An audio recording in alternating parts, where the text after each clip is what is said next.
Buchanan live, 8:06 p.m. We did it, Joe. We did it. We did it. We made it. It's happening. It's truly happening. How do you feel? I feel good because I just need to tell everyone this. As embarrassing as it is, every time that we have run a show in 2024 with that new theme music, while you're watching the theme roll on the screen, Jeff and I are dancing. We could see each other at the bottom of the screen in the little squares. And we're dancing along to the music because it is such good hype music to start the show. Wonderful rebranding of Comic Book Canon in 2024. Absolutely. We hope you all enjoy it as well. We're going to have a great show tonight. Our first guest of 2024. And it's somebody that can speak personally to all of the craziness going with slabs, but he's been a good friend of the show for a long time. I have the highest respect for him, his product. Again, we don't bullshit here. Really have highest respect for the product. Tony Trombetta from EGS Comics. Oh, did y'all know that EGS sponsors Fresh from the Comic Shop as well as Spider Dude? Just want to make sure you all know that. Look at all of these wonderful people coming in tonight. I love it. I'm seeing some new names, Joe, and I'm very happy about that. So why don't we just start things off tonight? Obviously, we can't move forward to the news before we talk about the third personality that is part of the show as well. Am I right, Joe? Absolutely. And here's the deal. He's doing a little bit of undercover work, so keep it to yourselves. Keep cool, everybody. Check. Here, Liv from the CGC Catacombs. Remember that grating hiccup? Turns out it's a full-blown comic caper. Seems a lovebird duo has been playing Cupid with customer collections, swapping gems for pebbles. But trust me, folks, this ain't just a two-bit tango. There's a whole orchestra of scandals waiting to be conducted. Stay tuned, cause Chet's undercover operation is just getting started. And this disguise, pure genius, baby. Drives 'em bats. Confuses the heck out of everyone. Sure, don't tell 'em the stethoscope's just a prop. Gotta keep 'em guessing. Yeah, I know.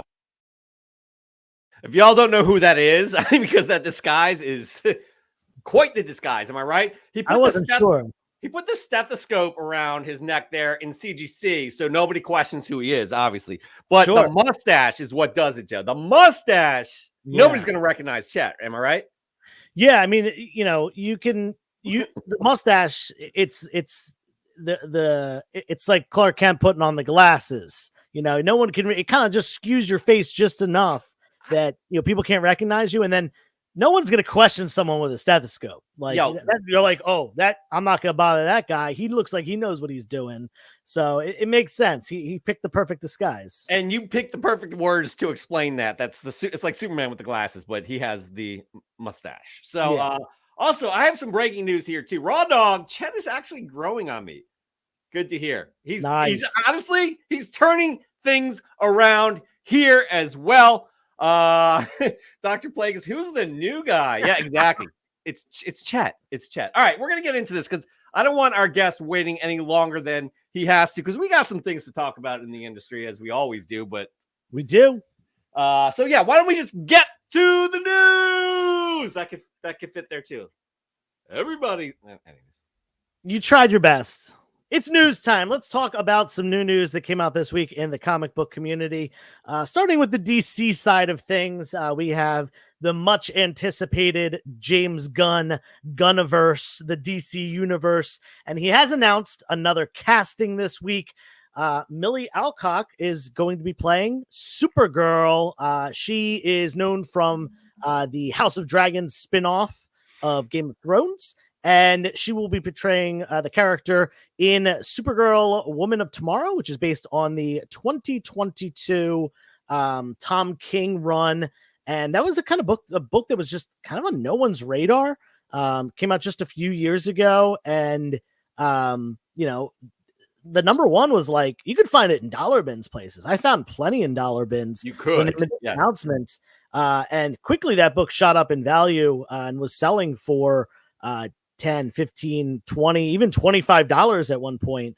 It's settled down since, but that being the title and the basis of this run, a lot of people collect those, especially when movies do well. the comics that they inspire those specific movie storylines are typically sought after.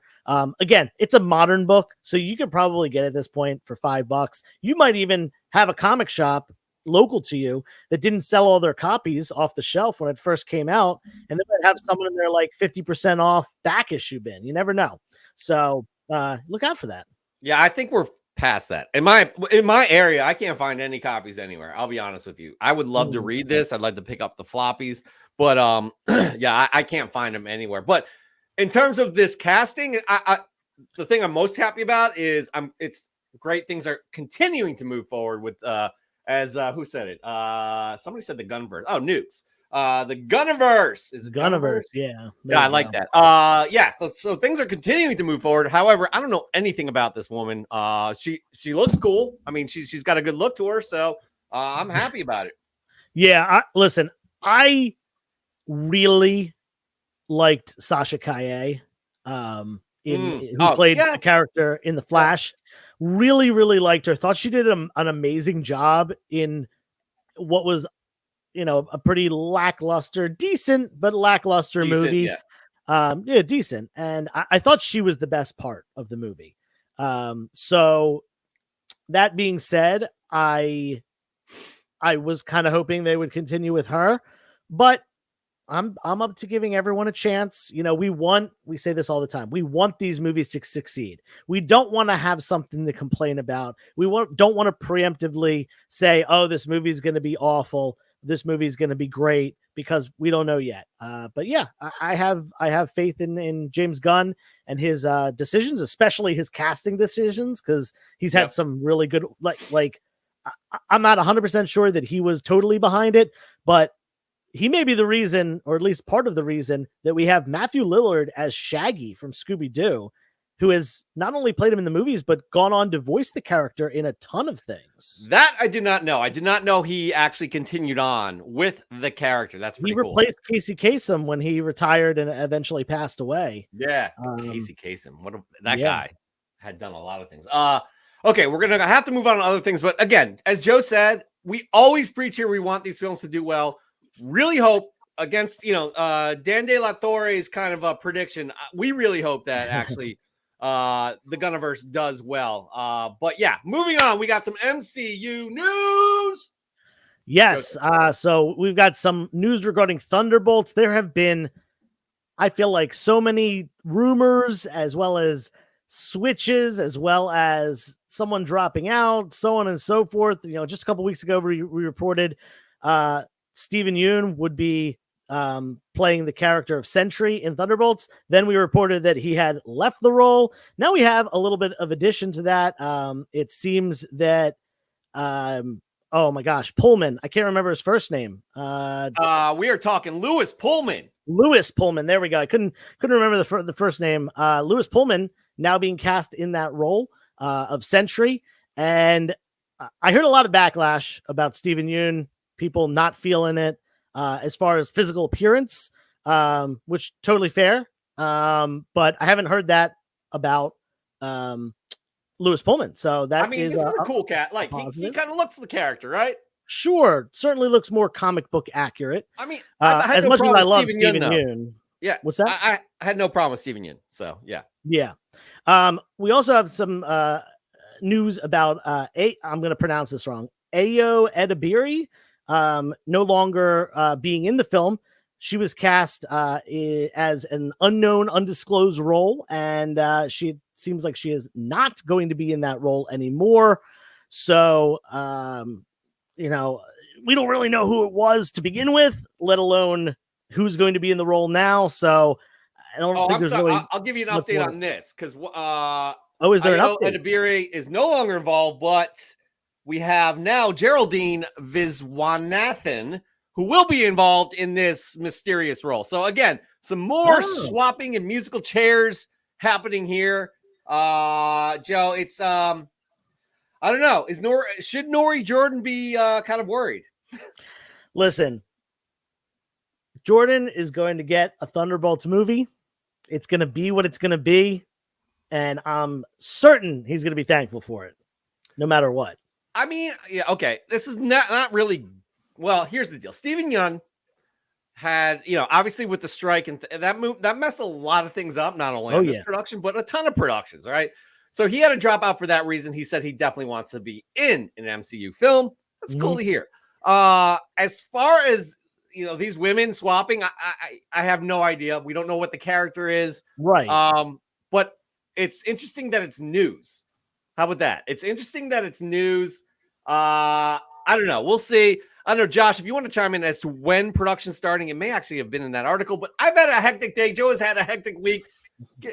Cut us some slack for God's sakes. So Josh, our Adam Schefter of Comic Book Canon, please let us know what is going on. When is Thunderbolt set to start production? Because this is definitely not in production if they're swapping out, especially a character like Sentry. That's a big deal. So, all right, we have one more news piece of the week, and I guarantee you none of y'all can guess it. None of you all can guess it. All right, Joe? Yeah, it's definitely not something we've talked about for the last couple weeks. It's definitely not, something new that has to do with CGC, the Certified Guaranteed Company, the biggest comic book grader in the world, and some issues that they've been happening. We got an update on the current one, which I'm going to hold off on for a second because we got actually a new piece of news about CGC. They are, it seems, suing their former employee who was labeling books incorrectly for their own benefit. This seems like they were like stealing labels and printing them with, I guess, whatever they wanted, whatever they felt they could get away with. And unfortunately, there's that lawsuit coming up. And in addition to that, there is an update on the CGC reholder scandal that has been brewing for the last month and a half, I guess. It's been a while now, since mid-December, maybe. And that is that the list of books that were submitted by that person has been extended. Originally, they said there were 300 and some books that they felt were compromised. Well, there might end up being a lot more. I've heard numbers exceeding 2,000. Jesus. Yeah. So, fortunately, the person is known. It's known who it is. There are legal ramifications that are currently, or rather legal proceedings that are taking place, and hopefully everyone is made whole, everyone in the community as well as CGC. But yeah, this has been certainly bad publicity for CGC themselves, and a lot of people questioning these grading companies in general, because there's not just CGC, there's other options out there, and we're certainly going to talk about one of them today. There is other options. And it's funny you mentioned that, because that's a perfect segue. It's like we work like peanut butter and jelly, Joe, like the perfect combination. Or peanut butter and chocolate, actually. I like that better. That's Reese's. Anyways, because the segue, you just teased the next segue, because we're done with the news. And we are.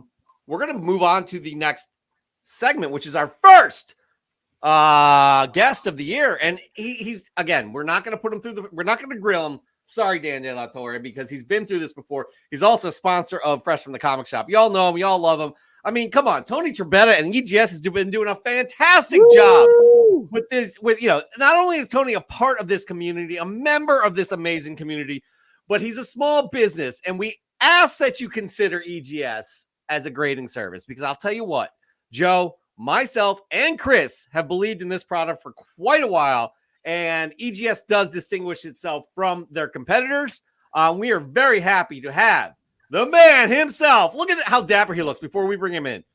Do you all think he's dressed like this? Because look at that. That's $1 million smile right there. That, I'm pretty sure this was used on the July 2022 cover of GQ magazine. Yes, has to be. Pretty sure 22 was a good year for those men that did those covers. I got to get a copy of that magazine and maybe send it in to get graded with a signature, custom label. Maybe a little floating toady head at the top. That'd be cool. Let's not keep him anymore. Here we go. Tony Trebetta, welcome to the show. How are you? Woo! Before we get started, Tony, you remember this beautiful gem right here that you did? I do. This also is in a Crafty Comics case, which has fallen off my wall because of me, and it shattered. But it protected my EGS case. I love it. Anyways, I gotta say that's a beautiful book, beautiful label. But I gotta say, I think the one for your daughter takes the cake. I think your daughter's book it's just that sentimental value, you know. True. I want to let you all know that this one dropped too. So this Crafty Comics case is busted, but the EGS case survived. That's right. It is the first appearance of. By the way, Tony, we're getting off the track. This is very sentimental to me. My daughter, when she was 6, created her own comic book. There she is right there. It is Sally Soaphands and Lion Girl, The Mystery of Captain Cold Hands. And it's the first appearance of Sally Soaphands, Lion Girl, and Captain Cold Hands. Tony, you did a bang-up job, man, and I freaking love it. I loved it. Thank you so much for doing that as well. By the way, it got a 9.8, guys. I don't know if you noticed that. It did. Nice. All right. Enough about me and my family. Let's talk about this industry that we all know and love. Comic books, but also the grading slabbing industry. Tony Trombetta and EGS. Again, you guys distinguish yourself with these custom labels. Fast turnaround times, free graders notes. The most important thing is you are accessible. You are part of this community, and we appreciate that. Now, Joe is usually running the interviews, so I'm going to defer to him. By the way, Joe, that lighting is outstanding now. You've done a bang-up job. Good lighting. It is. So, Joe, why don't we get started? I don't know if we want to get into I'm going to let you run this. Yeah, so we want to just preface this by saying we want to hear from the community as well. So, we're going to do the Ask Joe segment in a little bit, but if you have questions for Tony right now, please put those in the chat. We would love to run some of those or maybe even all of those by him and answer some questions. But, I think the biggest thing on people's minds, at least the biggest thing when I'm thinking about working with a company, if I'm thinking about, putting my faith in someone or something, is the person and who that person is or who the people are that are running this company. Obviously with a massive corporation, it's different. But we've got Tony here who started this company, who owns this company, who is the primary workforce of this company. And it's so great for us to have this opportunity. So I'll start us off with the first question. Why did you get into what you do now? Give us kind of the origin story of EGS. I'm never one to toot my own horn, Joe, but I saw this coming 8 years ago. Mm-hmm. The way my competitors were doing business, let's just say, and it just inspired me to say, look, I'm old school, right? There's a better way to do things. Now, I just felt there was room for another grading company to come in and to me, do things in a better way, do business in a better way. Mm-hmm. Did I ever get into this thinking I'm going to be another CGC, another CBCS? I mean, that wasn't why I started it. I started it to give people another option, right? To say, look, you don't have to put up with so-and-so or so-and-so. If you don't like the way you're getting treated or you don't like certain things about a company, there's other options for you. And that's really why I started it. Obviously, look, anybody that starts a business is in business to make money. Let's all just like absolutely acknowledge that, right? Yeah. But it's how you do that is, to me, the key. Sure. Right. So, man, I just, that's really it, man. I just, I saw what was going on. I was, I too submitted to other companies before, and just experiences and stuff that I had. I'm like, this is not good. There needs to be somebody else out there that can do this better. So that's really it, man. First of all, props to you. Again, starting a business is no easy task, which I don't need to tell you. So props for you for being like, there's something missing here. Why don't we do it? And let's do it a little bit differently. So again, that's kudos to you. Joseph, what's next on our list here in terms of the questions here? Because we got a couple in the chat already. So I'm going to defer to the audience. I think hearing from them is a whole lot better than hearing me babble some more. So we got the first one up here from Nukes, and this is very topical right now. This is, has EGS looked at its systems and procedures in wake of this whole Reholder Gate thing over the last 2 months? Absolutely not. Really? Absolutely not. And I'll tell you why. Okay? Because we believe in our product, right? I designed this. I helped design this. Okay? So look, this whole Reholder mess, okay, should I say could have been avoided? I mean, yes, maybe. Okay. But here's the thing, guys. When I designed our case, I designed it or helped design it with security as my top thing. I had to look, there were things that I couldn't put everything I wanted, believe it or not, into this case. Sure, yeah. I didn't have the funds, right? But I had the funds enough to say, look, these are my priorities, and this is what has to be in this holder. And security was one of them, okay? Especially, the issues with my first case I had, right? I mean, how much heat and flack did I take for that, right? Yeah, we should note that you originally had one of those kind of self-seal ones. Then you switched. You changed things up. You put a lot of money, research, effort, and EGS is now proud to have their own proprietary model. And it is, let me tell you, sturdy. That is the first word. It's so well done. Yeah, it feels good in the hand. How about that? We put a lot of time and effort and money into it. But here's the thing, guys. As far as a reholder, okay, there could be two sides to the story, right? But to me, a reholder is exactly what it is. It's a reholder. You send me the book, I put the book in a new case, it's reholdered. Right? Yeah. Now, I say that, you know why? Because I believe, this might be, I don't know if you can see it. I don't know. This is the Canon book here. It's probably not showing. That's a February book. But yeah, wow.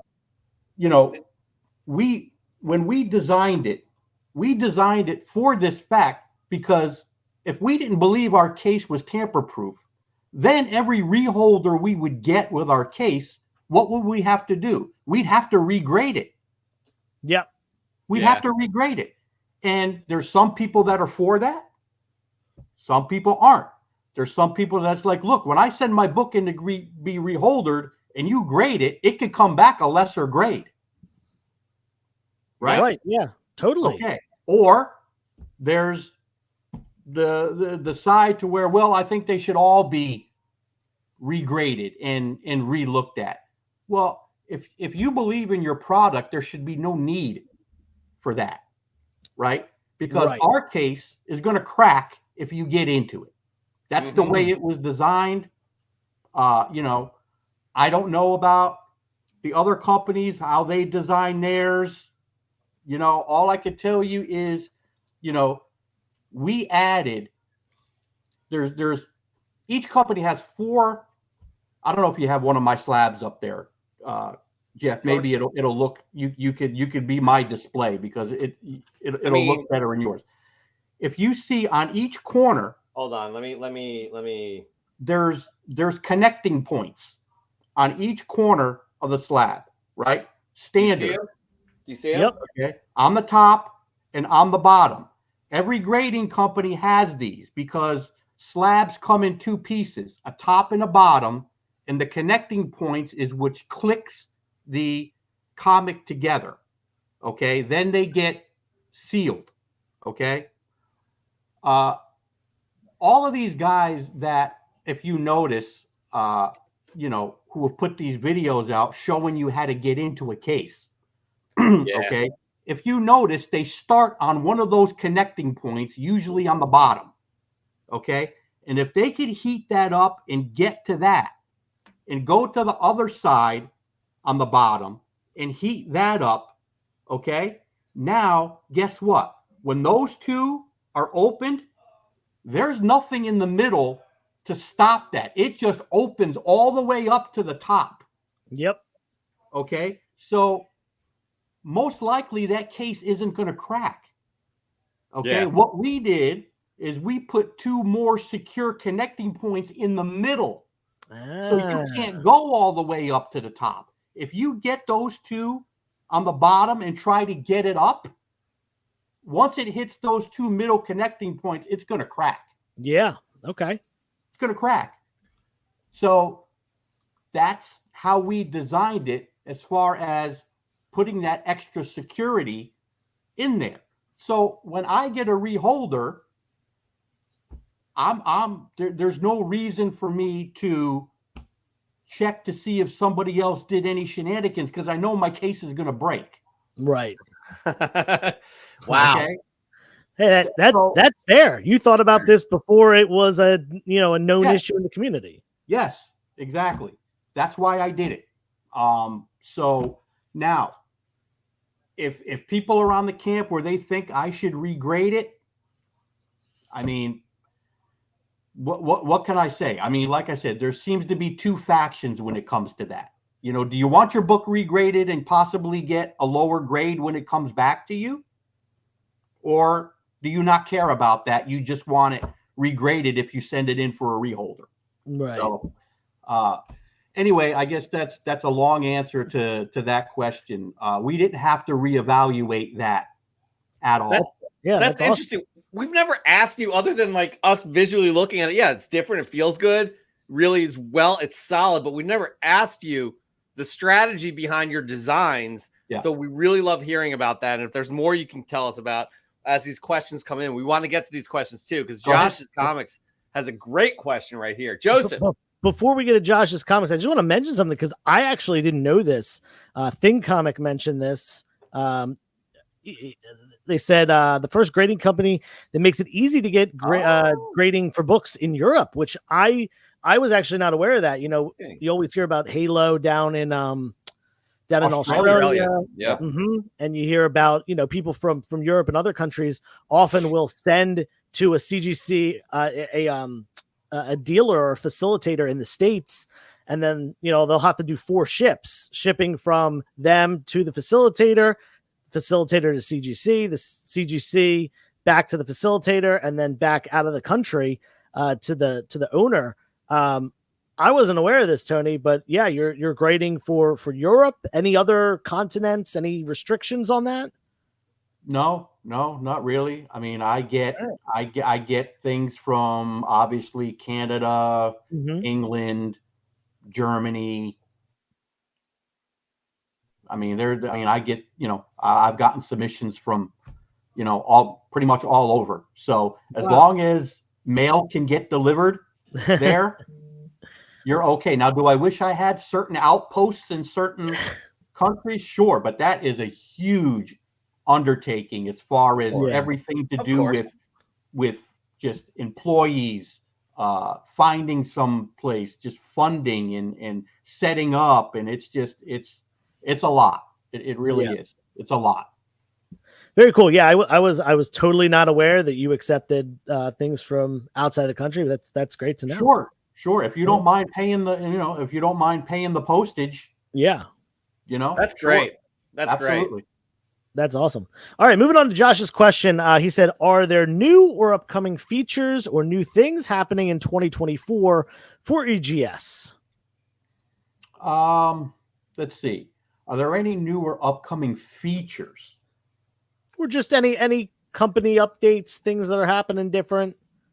No, I mean, not really. We're just we're just doing our thing every day, man. We've got, I mean, obviously we've got things in the works, but I mean, I can't speak on them because it's still up in the air. You know what I mean? So I don't Sure. want to come here and tell you guys, oh, we're doing this, and then it never happens. So we do have some things we're trying to get accomplished this year, crossing my fingers, but we're going to have to see. But, up until then, man, we just keep doing what we do, man, every day, trying to put out the best service and product out there. So. Hey, that's the way to do it. Again, you being a small business and seeing you progress over the few years, or 4 years, I think, since we've met, that milestone of getting that new case was big. It was really big. And I don't think anybody here understands, other, you expressing to us how much of an undertaking that was. So I know it was over a year ago, well over a year and a half, maybe almost. Yes. So again, that was your big undertaking, but we're looking forward to anything else you've got going on. And once you could tell us, you better come on the Cannon first. Absolutely. You guys will be the first to know for sure. Outstanding. Joseph. Yes. I just want to say before we move on to the next question, if you're not following EGS on Instagram, I don't know if you're on other social media, Tony, but I always follow EGS on Instagram. Way to go. That's a way to, if you're looking for those new features, announcements, or anything like that, give them a follow on Instagram, tag them if you get one of their books, whatever it may be. Social media it's the way right now, Also, link to the site is down below. 5% off if you use Canon 5. You'll learn about that. Moving on. Yeah, we got a question from Tishu, who I think is up in Canada. So Tishu, if you want to get something graded, you can. Why not etch the inner well with the cert number and have them essentially married together? So what I think Tishu is asking is, would it be a good idea to have the inner well of the book etched with that same cert number that's on the regular label, so that they're the same and you can't switch ones out? That's a good question. I get the question. Mm-hmm. My answer to that would be, man, I don't know how that would work. I mean, so, we have the cert number on the back of the label, and you also get the COA that comes with it with that cert number.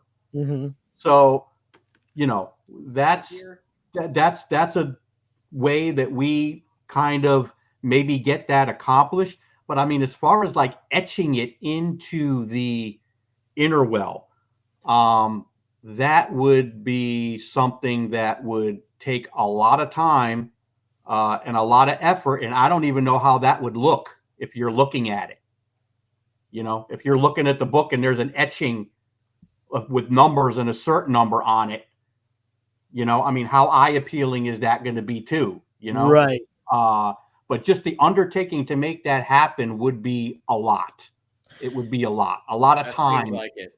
Right. And it seems like you, as you spoke about before, the fact that your proprietary case has a safeguard against people attempting to do that, it maybe not necessary for you to do that, just because there's not as much of a need for it if it's something that's going to be very, very difficult or impossible to do. Right.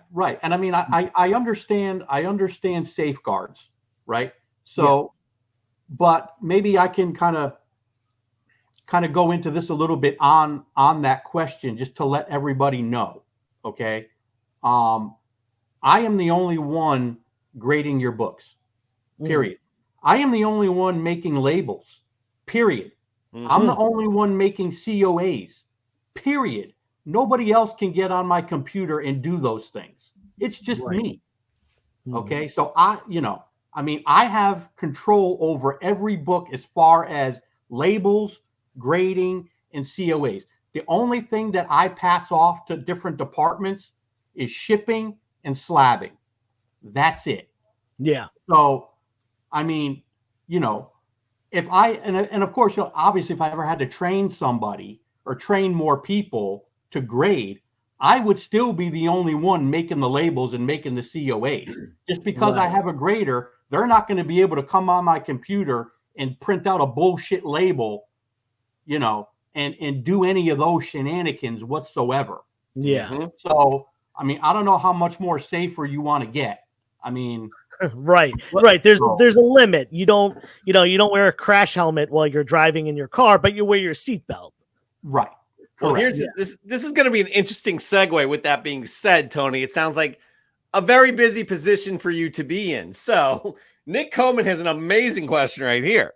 Yeah. Question for Tony: how prepared are you to scale up your operation if you get flooded with submissions after the CGC collapse that I see coming? Can you do thousands of books? I'm actually glad Nick asked this question, because this was one of the ones that I had on my notes that I was gonna segue into, because Interesting. I've pretty much watched all of the YouTubers that have been covering this last go around here with CGC, with the whole employee now getting into it with his wife and this and that. So one of the YouTubers actually brought this up.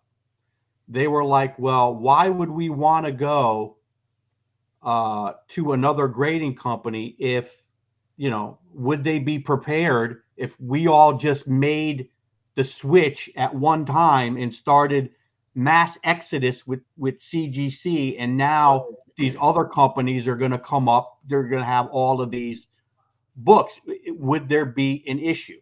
What would that look like?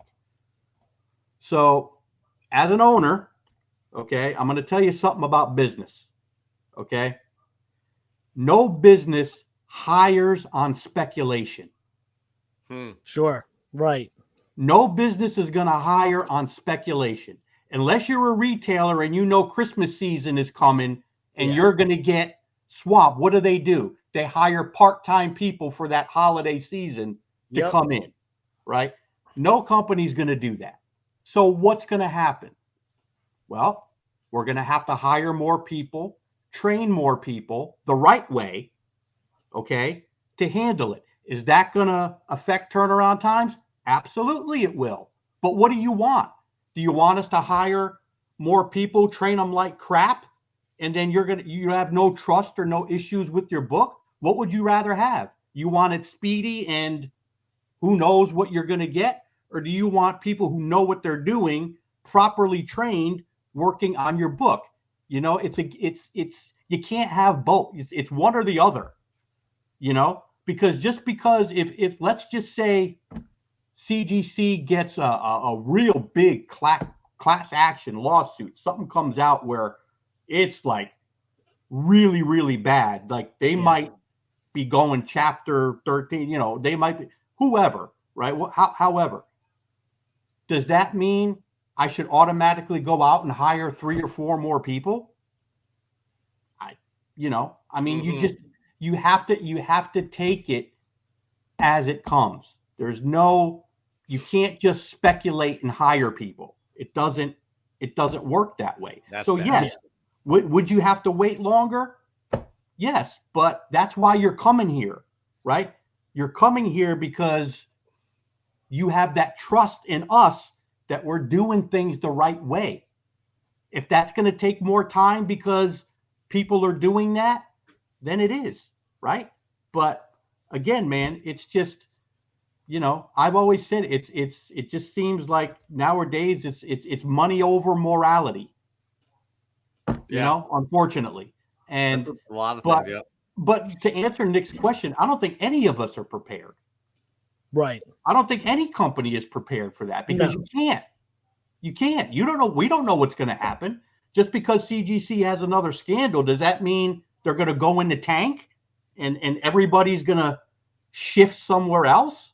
You can't hire on that. You just have to hire on your volume and on the volume you see coming in. That's it. And then you adjust from there. So there is no quick fix, unfortunately. But that's the right answer. That's how you do things right. And that's kind of how it would be. I'm just telling it like it is. I mean, And we Right. appreciate that as somebody who, obviously has firsthand experience on this, and that's definitely the way to go, especially you as a small business, which we Yeah, you keep kind of can't- reiterating. yeah. So yeah, for sure.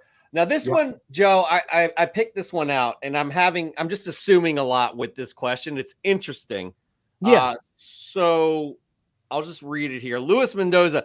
I wonder if Tony would be interested in submitting some of his cases to Immaculate Comics to see if they hold up better than the CGC cases when trying to open them. So I'm assuming Immaculate Comics is some sort of YouTuber, or maybe do you know who they are? Instagram. Yeah, I believe they do like conservation restoration and stuff, if I remember correctly.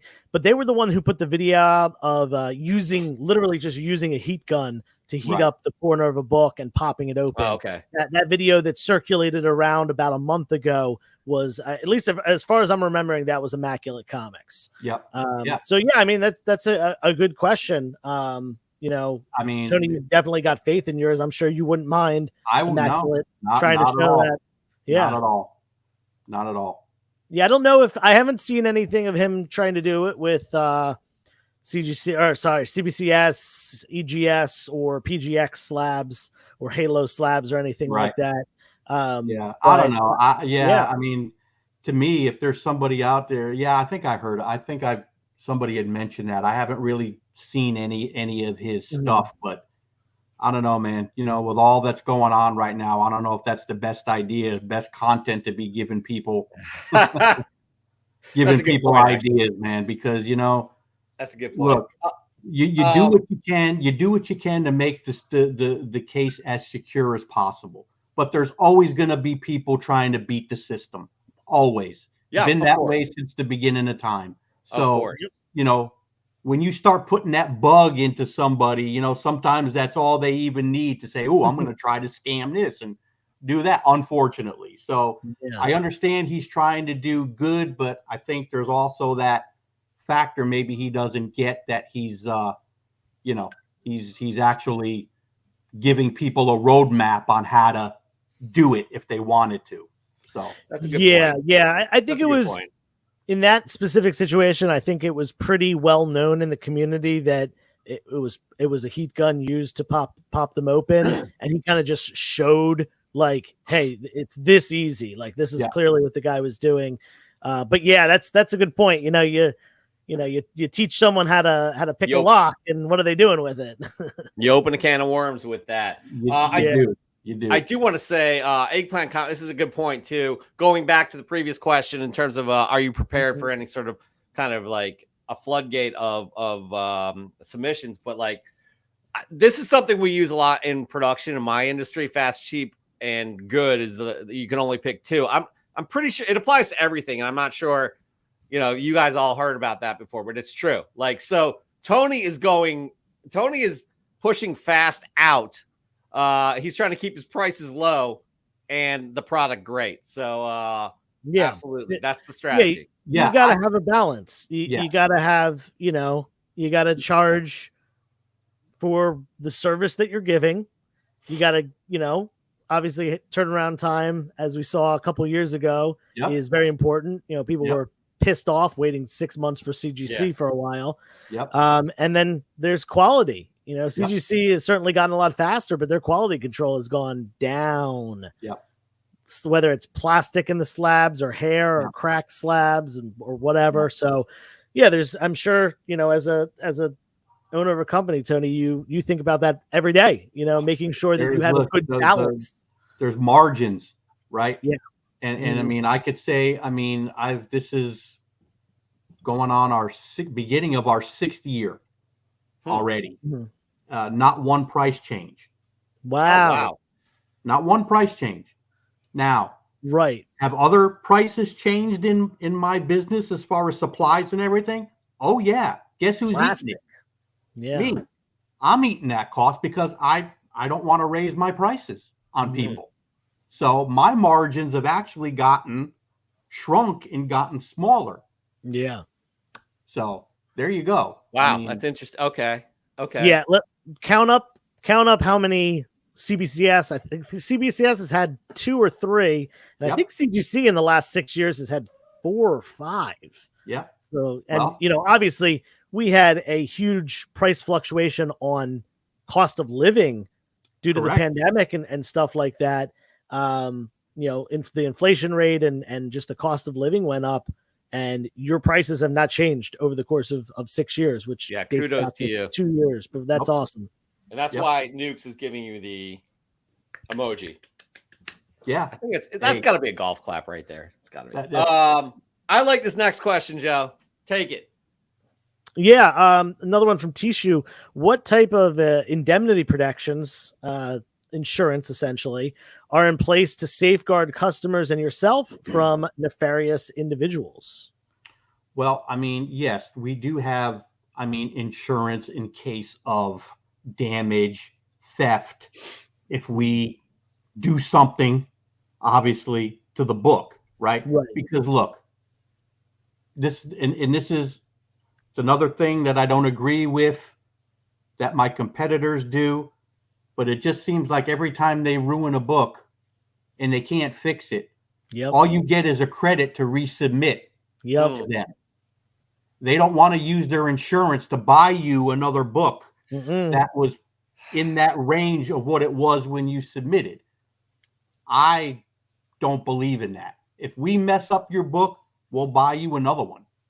I mean, if it's something that we did, we're going to replace it. We're not just going to say, oh, here's a $100 credit for the next time you resubmit, But Right. again, I want to reiterate, if we're the ones that damaged it, okay? Right. Not if it gets damaged in shipping or whatever. Yes, if we get robbed or something, yes, there's there's insurance that we have, but that's just every company should have that, I would imagine. Yeah, but yeah. it's how they use it, it's Right. how they use it. And then you also have, legal proceedings if you need to, Correct. Talking specifically about a nefarious actor, you can obviously sue and utilize any money recouped from suing to Correct. make Yes. amends to the customer. So, Yes, or obviously, if I had employees that were doing shenanigans and doing switcheroos, which they can't, that's what I'm saying, they can't. But if they did, then yes, there would be legal, things to pursue in that matter. But that's why I said, people, look, everything we do here is controlled. Yeah. I have control over pretty much all of this. There's no label switching, book switching going on that I wouldn't know about. Sure. I'll put it to you that way. And as you grow, you put more safeguards into place to make sure things like that don't happen. Right. So again, it's that trust word, man. Do you guys really trust CGC right now? Their reputation is taking a hit. Yeah. But guess what? Money over morality, people. Seems people just don't care about the service. They don't care about the trust. They care about that 9.8 blue label CGC, man. And as long as they get that, the world is good. Even if they're getting inferior service and stuff like these shenanigans going on right now. Unfortunately, you just have a lot of people that are just, it's they do it as their business and they can care less about, I guess, what kind of company they're dealing with, right? Right. So yeah, absolutely. Yeah, it's when you mentioned before, every company is started with the goal to make money. Yep. It is when that becomes the sole goal that there are problems. Yep. Well, look, let's go down this road. Okay. Yes. There's problems when you do. There's also problems when you are giving people the ammunition of mixing the secondary market and your grading company. Okay, Yes. that should never, ever happen. Okay, our job is to grade your book as accurate as we know how to, put it in a case, put a label on it, and give it back to you. Period. That is it. Once it leaves this shop, we have no control. We don't care what you do with it, how much you sell it for. Yep. That's not our job. That's not our concern. Secondary market values is not what we think about, or should we think about, okay? But you have certain other grading companies that have their own exclusive comics. Well, when you start doing that, guess what? Now you're middling in the secondary market. Yep. When you start dealing with eBay and partnering with eBay, what are you doing? You're starting to get into that secondary market, baby, right? You can't do it. It has to be separate. Those things should never mingle. And another thing I'll tell you is this could have all been avoided. This last scam, okay, could have all been avoided if they have the mentality like we do. You work for EGS, none of your books get graded by EGS. Yeah. Period. I'm sorry. You're going to have to go to our competition if you want your books graded, but they're not happening here. No. No commingling, no conflict of interest, no nothing. That's the way it should be. Seems pretty cut and dry right there for sure. So if you are a collector and working for me, you're going to have to send your book somewhere else. Yeah. That's great. Totally. We have a few more questions here that we want to continue on here. Do you think CGC could regain trust by creating a traceable registry that can be used anytime a slab is sold, reholdered, similar to a card title? Nick has a similar. He gives props to Nukes, and will EGS be producing a registry? Yes, we will in time. We definitely have our own census. We just, we're not at that point to expand to that yet, but we have all the information, like all of your books, all the grades, everything is all in our database. We do that. So whenever we get the registry out and rolling, all the info is here to input. So we have that. We're just, we're waiting till we get to that point and we can make that investment to do it, because it's a pretty big investment. Plus, you have to have a certain number of books. You want to put a good amount of books onto that registry, right? So you kind of want to work. I think, I want to say when CBCS started their registry, they've probably had in the 10 years that they've been doing books, they probably had millions of books to put on that registry. We have thousands, right? Yeah. So, it's going to happen. It's going to take time, but yes, it will happen. And to the question before that, will CGC regain any trust if they do this or do that? Look, who knows? But I always ask, is it really going to make a difference if they do or not? Yeah, that's true. Okay. Obviously, from the interview I seen with Matt Nelson, I don't think they're interested in designing and putting out a new case anytime soon because of this. Maybe they will. I don't know. That's just my opinion. Okay. Whether they go up and above and do what this gentleman was going to say, I don't think they would. But if they did, would that help? I'm sure it would. But look, as long as CGC is the market leader on the secondary market, it's not going to matter. It's not going to matter. Right. Okay. Yeah. Till the day comes when the community gets together, the dealers get together, and they say enough is enough with this. Okay. Everybody's book should be in line on the secondary market. CGC is going to do whatever they want because they know people are just coming back. They know that no matter what scandal they go through, they're still getting top dollar on the secondary market. Hell, they're selling for new highs on Heritage. Yeah. So how is it, are their submissions down maybe a little bit? Maybe, but nothing to the point where, they're not even laying off people. So look, right.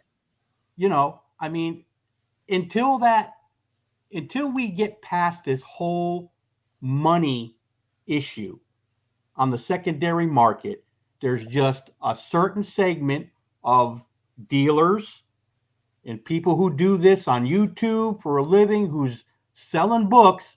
It's going to be CGC or nothing because of the value. They don't want to try to sell a CBCS for that much, or it's too much work, or it takes too long. I get it. But you have to understand, a grading company can't change that. I could do a market campaign and do a blitz and spend hundreds of thousands of dollars on a campaign and throw CGC under the bus and just go at CGC as hard as I can. You think that's going to change anything? Honestly, do you Not in the think current that's going to change anything? If that secondary market doesn't change and they keep getting top dollar for their book no matter what they do, nothing's going to change, guys. You guys are the ones that's going to have to make it change. But I think you do have a point, though.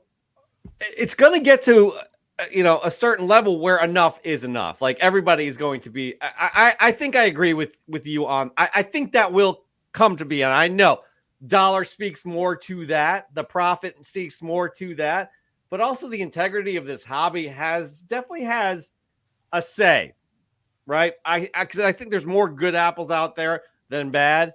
So time will tell. But if things like this continue on, I really think that's going to degrade any sort of trust in this company. And that will affect, I think it'll have a domino effect and things will fall off from that. Look, and Joe, this. Look, there are some, big time dealers, okay, who are in bed with these companies, even big time YouTubers who are invested in this company. It's going to take these people to get fed up or tired. These people are going to have to start, once these people start making the switch to somebody else, then there might be some trouble for them. But as long as these big time auction houses, dealers, big time YouTubers who are making all of this money on CGC, until they're forced to, maybe by the community, or something bad happens to them, right? That's fair. Then you might see some things start to change. But again, I wish I could change it. I can't. All I could do is offer the best service I can and hope you use EGS, right? Well, considering we have 23 million people watching currently, we are a tight-knit community. And I think a lot of weight is people are really taking in what you're saying right now. I can tell by the comments here, right? Yeah. And I think it starts from this point too. You know what I mean? And I know you've been talking these are your beliefs, and these are things that people are kind of gravitating towards as well. You have a lot of people. Nick Coleman, listen to this guy. No involvement in a secondary market. Exactly true. Here's Nick again. When these scams result in criminal charges, it will change. It is coming for sure. Mail fraud is a federal crime. Well said, Nick. Well said. Yeah. Well, it's going to take things like that, to maybe start, changing some of the tide of what's going on. It just depends, man, because there's a lot of big money behind this company. Yes. Absolutely. Until that changes, and things like this might spark a change, right? But, it's one of those things, man, I wish wasn't an issue. I wish everybody just said, hey, you know what? We truly believe that this company is the best. Their comics should be worth just as much as anybody else's, or more. How about, hey, who gives you the best service? Maybe their book should be worth the most for a change, right? Yep. Because let's face it, I mean, if CGC's books come down or our books go up or whatever happens to get that gap to about even, I would predict they would lose half of their business. For sure. Yeah. Yeah. Yeah. But anyways, time will tell. We have 2 more questions we got to get to. This has been amazing, actually, having you speak so candidly to the industry. Here we go, Joseph. Yes, this next question has to do with pricing. For high value books, their walkthrough, as it was formerly called, CGC charges a percentage of FMV, ranging from I think 3.2 to 4.5 or something like that, depending on which level you have, all that stuff. Do you, in a situation, charge a percentage of FMV? No, absolutely not. Bingo. That is one of the biggest BS charges or money grabs that you could put on people. Okay, we don't do that. Yeah. We leave it up to you. There's on our submission form, there is a column for FMV, but it's optional. For one, it's optional, so you don't have to put anything. Right. Okay. If you want to put your FMV on there, the computer, okay, on the submission form, okay, will automatically shoot out a number on the bottom that's going to charge you a certain amount. But what we do with that amount, okay, is we use that amount if you want return shipping insurance on your books. That's where that charge goes. We don't profit at all from that. We leave it up to you. Look, if you want return shipping insurance, fill out the FMV. If you're cool with not having shipping insurance on your books, you don't have to fill out the FMV at all. It's not a requirement whatsoever. Right. Because look, because I do the same thing to every Silver Age book, Modern book, Bronze Age book, Copper Age book. I mean, the time is the time. The procedure is the procedure. Why am I going to get 4% of that book's value for what? What am I doing any different? Nothing. So, that's just another great marketing, money-making idea or, policy that they have, and kudos to them. But, if you guys want to pay that, then we can go, man. You don't have to do that with us for sure. Yeah, that's good. That's good. And it's good that you also have the option because that's one thing that I was thinking. Well, different tiers of FMV get insured differently. I didn't realize that you have the option to put it for the insurance, which is that's the big thing. So that's great. Awesome. Yep. And that brings us to our last question coming from Dr. Plagueis. Do you plan on offering a signature series type service? Okay. Well, we do authenticate signatures, which we call our signature series. Okay. Now, Doctor, if you're asking if we're ever going to do signings like CGC and all of this, probably, maybe eventually, in time, we can do that. But that's not what we're really concentrating on right now. I mean, right now we do have the verification service, right? That you can take advantage of. That signature series stuff that they do. But we also, let me put this in. We do offer it if we're at a con. Okay. Right. If we're at a convention, we have, witness signatures that we offer. But as far as having the artist or whoever come to us and do a signing, no, we're not, we're not there yet. Number one, there's a lot that goes into that as far as time, money, how many times do you hear all these people say, hey, I've had my books at whoever for, so many months, but yet this guy who had a signature series done, a month ago got his book back already. You know what I mean? I mean, we don't want to do that if we don't feel we can offer a competitive turnaround time for everybody's order, not just the people who were doing the signing, but for everybody that has submitted books. So there's a lot that go into it. Will we ever do it? Probably, but right now that's really not on our radar. And also, I want to mention while I'm on here, guys, don't forget EGS, okay, is the only company that offers raw grading. Yeah. Okay? We're the only company that offers raw grading. CBCS offers raw grading, but you have to be at a convention. Huh. Oh, okay. I didn't realize wow. that. Okay. You can't submit raws in a submission. You have to be at the con and they'll do a raw grade. EGS, you could submit to us and we will raw grade your book. So if you've got books that you're an anti-slabber, you don't want your books going in a slab, but you still want your books graded to, I don't know, do whatever you want. Cool. If you have a store or whatever, so there's no qualm on the grade. We do raw grading. We grade the book and put it back in a bag and board with the certificate with the grade and everything on it and send it back to you. So you don't have to have your book in a slab. So we have that very cool as well. Yeah. So, that was the last question. However, I need to bring this to our attention here, everybody. I think, So one more question. What's the book under the DD Daredevil number 1? Before you answer that, on your background, Tony.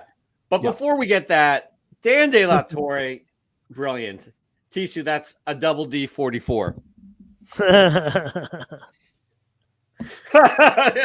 Dan, goodness, man. Dan is good for some zingers once a quarter, actually. Once a quarter. That is outstanding. By the way, my girlfriend literally is like, what book is that? I was like, Vampirella or something. I don't know. That's a Lady Death book. Lady Death, yeah. Lady Death. Okay, I'll let her They have some awesome covers.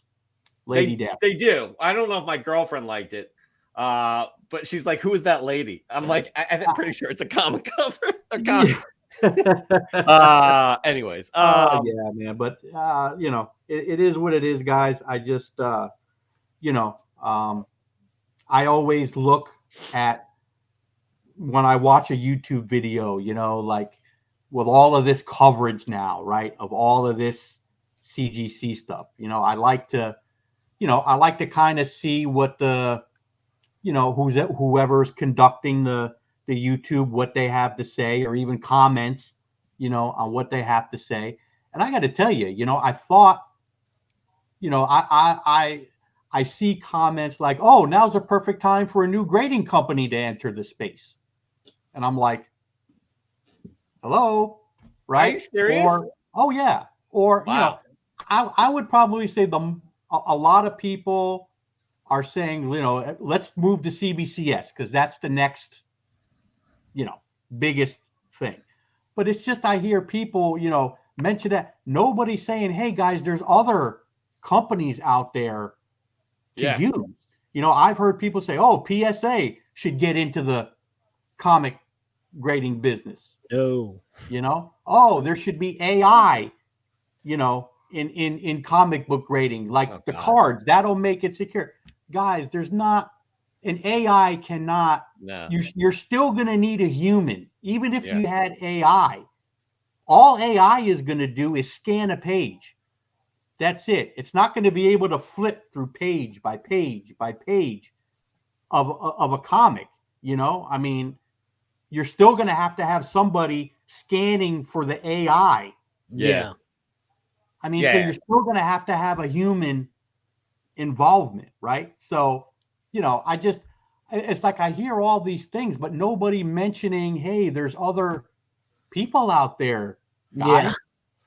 Yeah. It's like, I don't know, I mean, people are so ingrained into like being brought into this hobby, and that's what it is. They're shuffling them along, and but I think people's eyes are going to start opening up, especially when you have 23 million people watching right now on the most popular YouTube show ever invented on YouTube. That's right.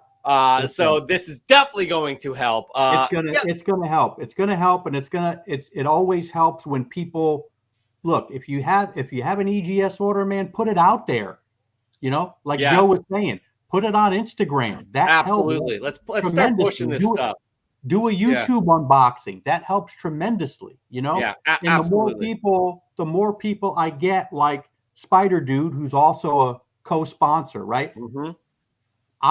They're sending me books. They do an EGS live sale just on EGS books. That's amazing. And they put EGS books on their website.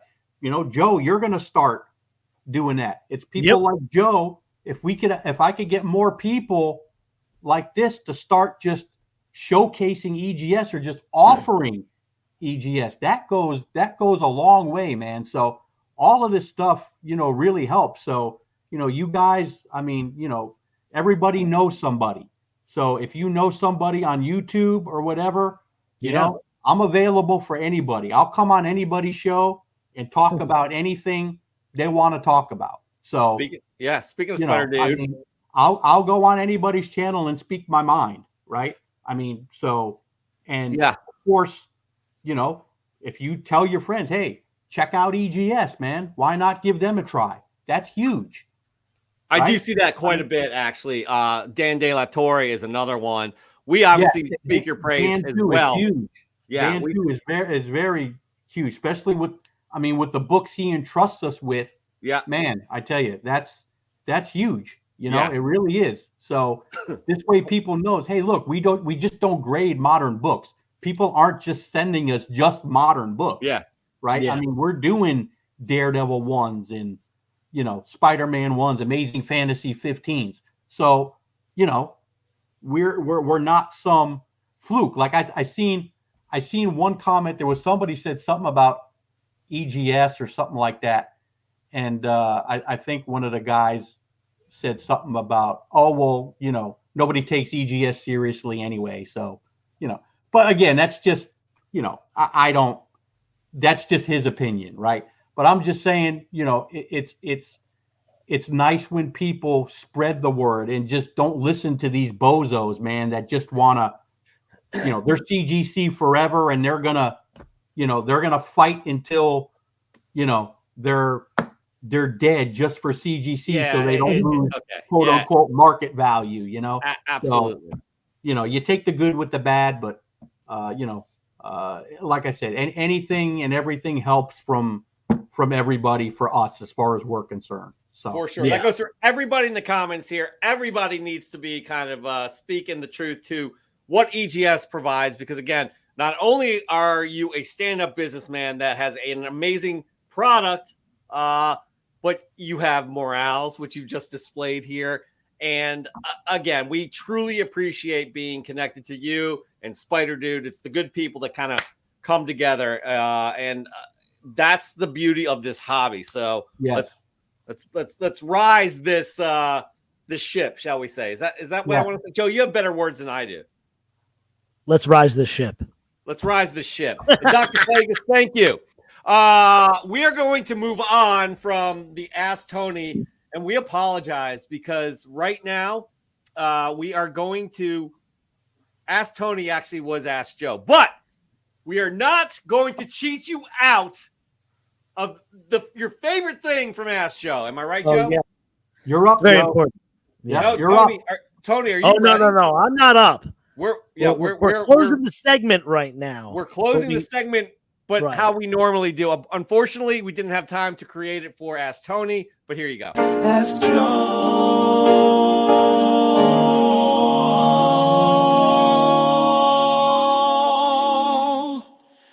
And Jeff.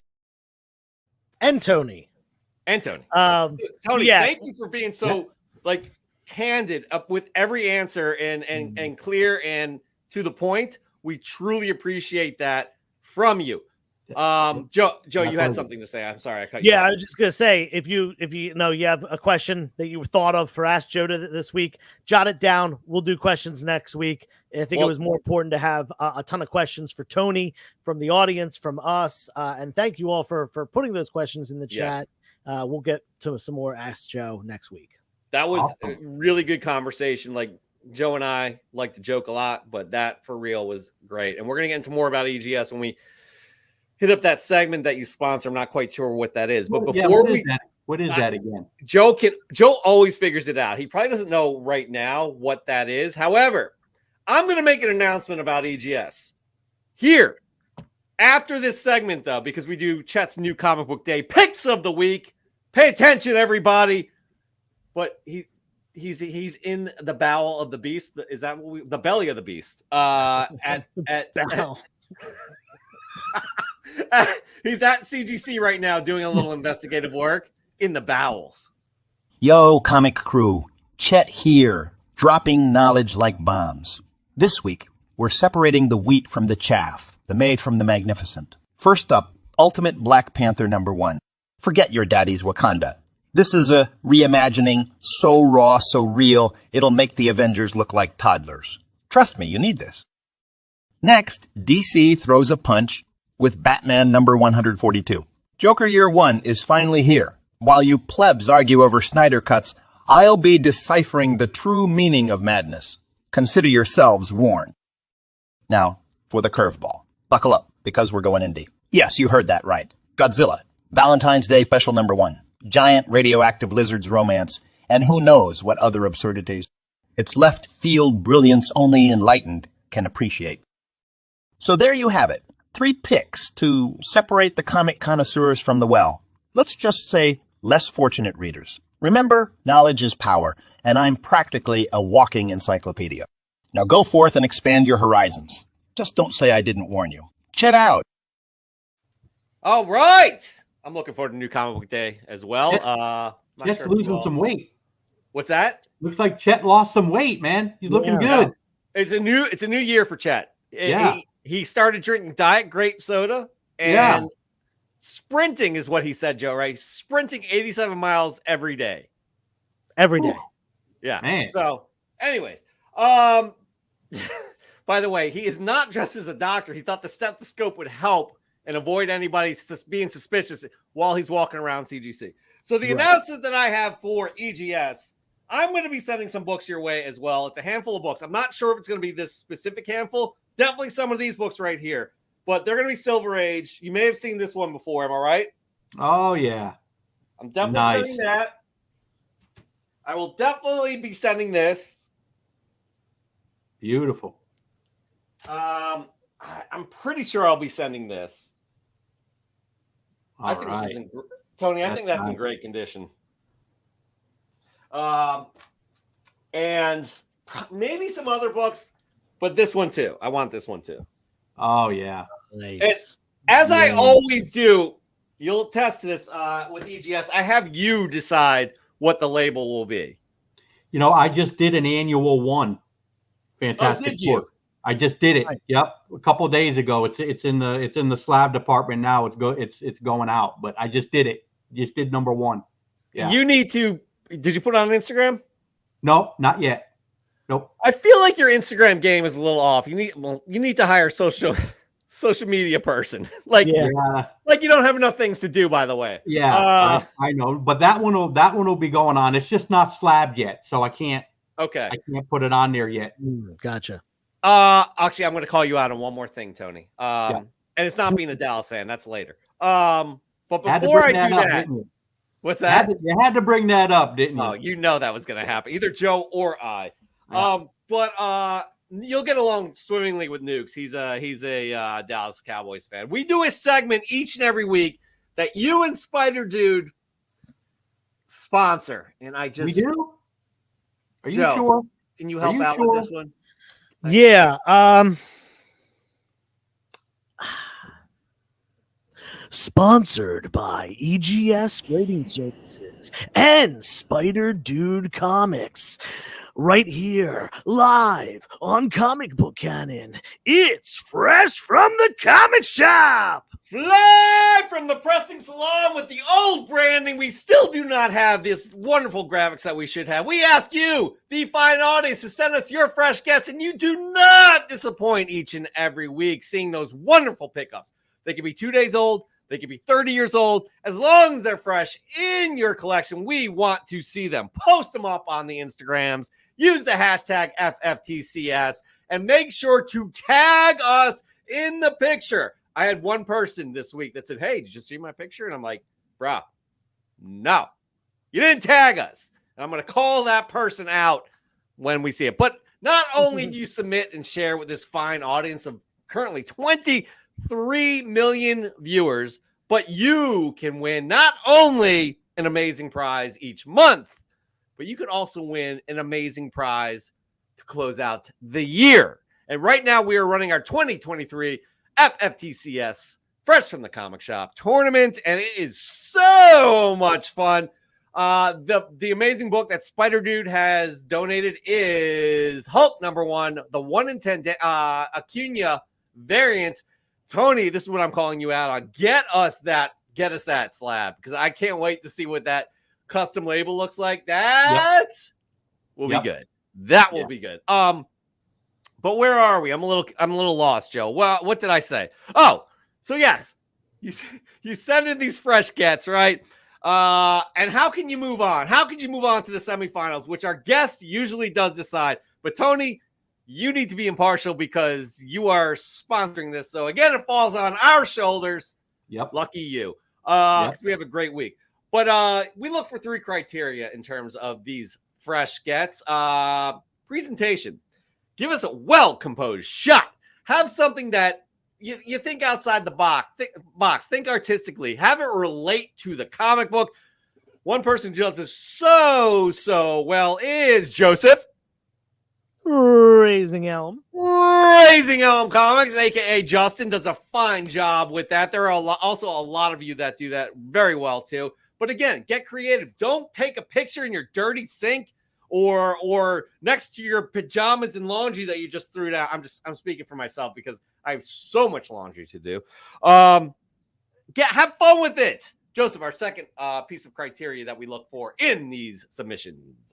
The second piece of criteria is show us something unique, something maybe we've never seen before. There are so many comics out there that you see over and over and over and over again. ASM 300, Secret Wars 8, yada, yada, yada. These are common books, even though they're valuable and sought after. And by the way, speaking of valuable, unique doesn't mean it needs to be $30,000. It could be 30 cents for all we care. We just want to see something that we haven't seen before. This could be having something unique about the book, such as a signature, original art, or it was licked by Thomas Jefferson. That might be hard to do. He died before comic books. Alas, we're back to the topic of uniqueness here. Mark Leneker does a great job of this. He finds less known Golden Age and some early Silver Age books, and often showcases them, from companies outside of DC and Marvel. And they're just books that you don't see nearly as often. They might be a little bit more scarce. They might even be fairly common books, just ones that aren't showcased very often. That is what makes something unique and stand out. On to the third and final piece of criteria, Jeff. Yes, that's right. My job. I don't know why he keeps doing this, but it's really pissing me off.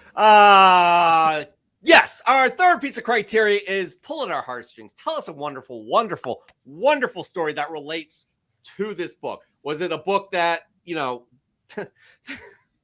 was it a book you picked up in your youth and you lost it somehow and you found it again, or something that reminds you of a relative, what have you? Or I don't know, Tony, you live in the state of Florida, am I right? Yes. You got alligators down there, right? Yes, we do. You're the Sunshine State. You enjoy being outside, and maybe you just got your long box of comics that you're like just digging through in your driveway, as you probably normally do in Florida, I'm sure, with sunscreen on. And then all of a sudden, you see a posse of alligators just coming your way, right? Coming your way. And what do? They go right for that long box and start tearing into that thing, as alligators do with long boxes. Am I right? And you had your prized possession there. Your Care Bears #1 from 1985. Am I right?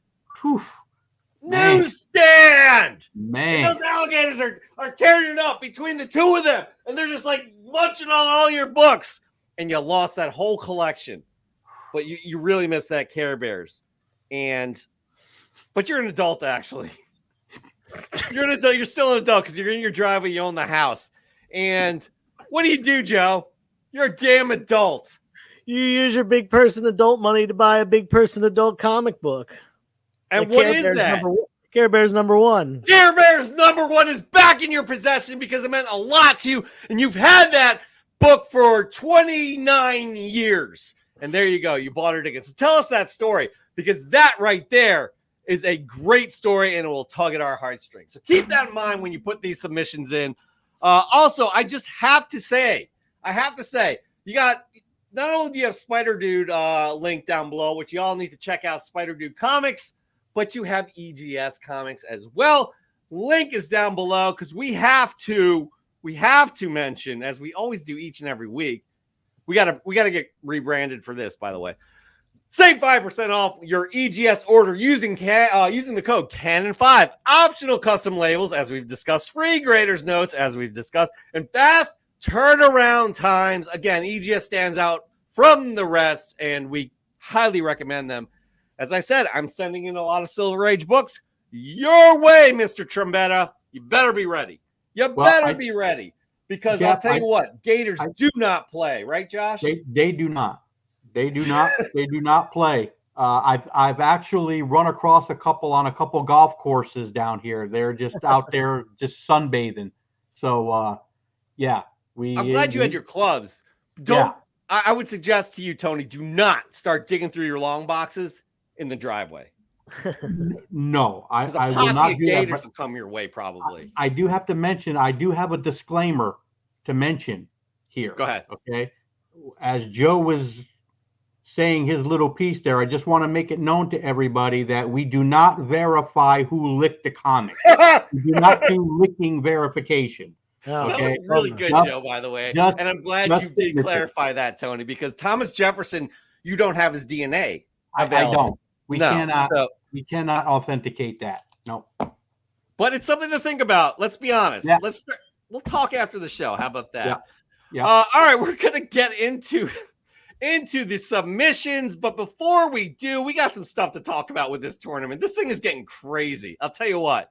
No bullshit. Did I add that stuff? I did not. Joseph, what is wrong with me? I don't know, man. I was rushing to get here. Where is it, guys?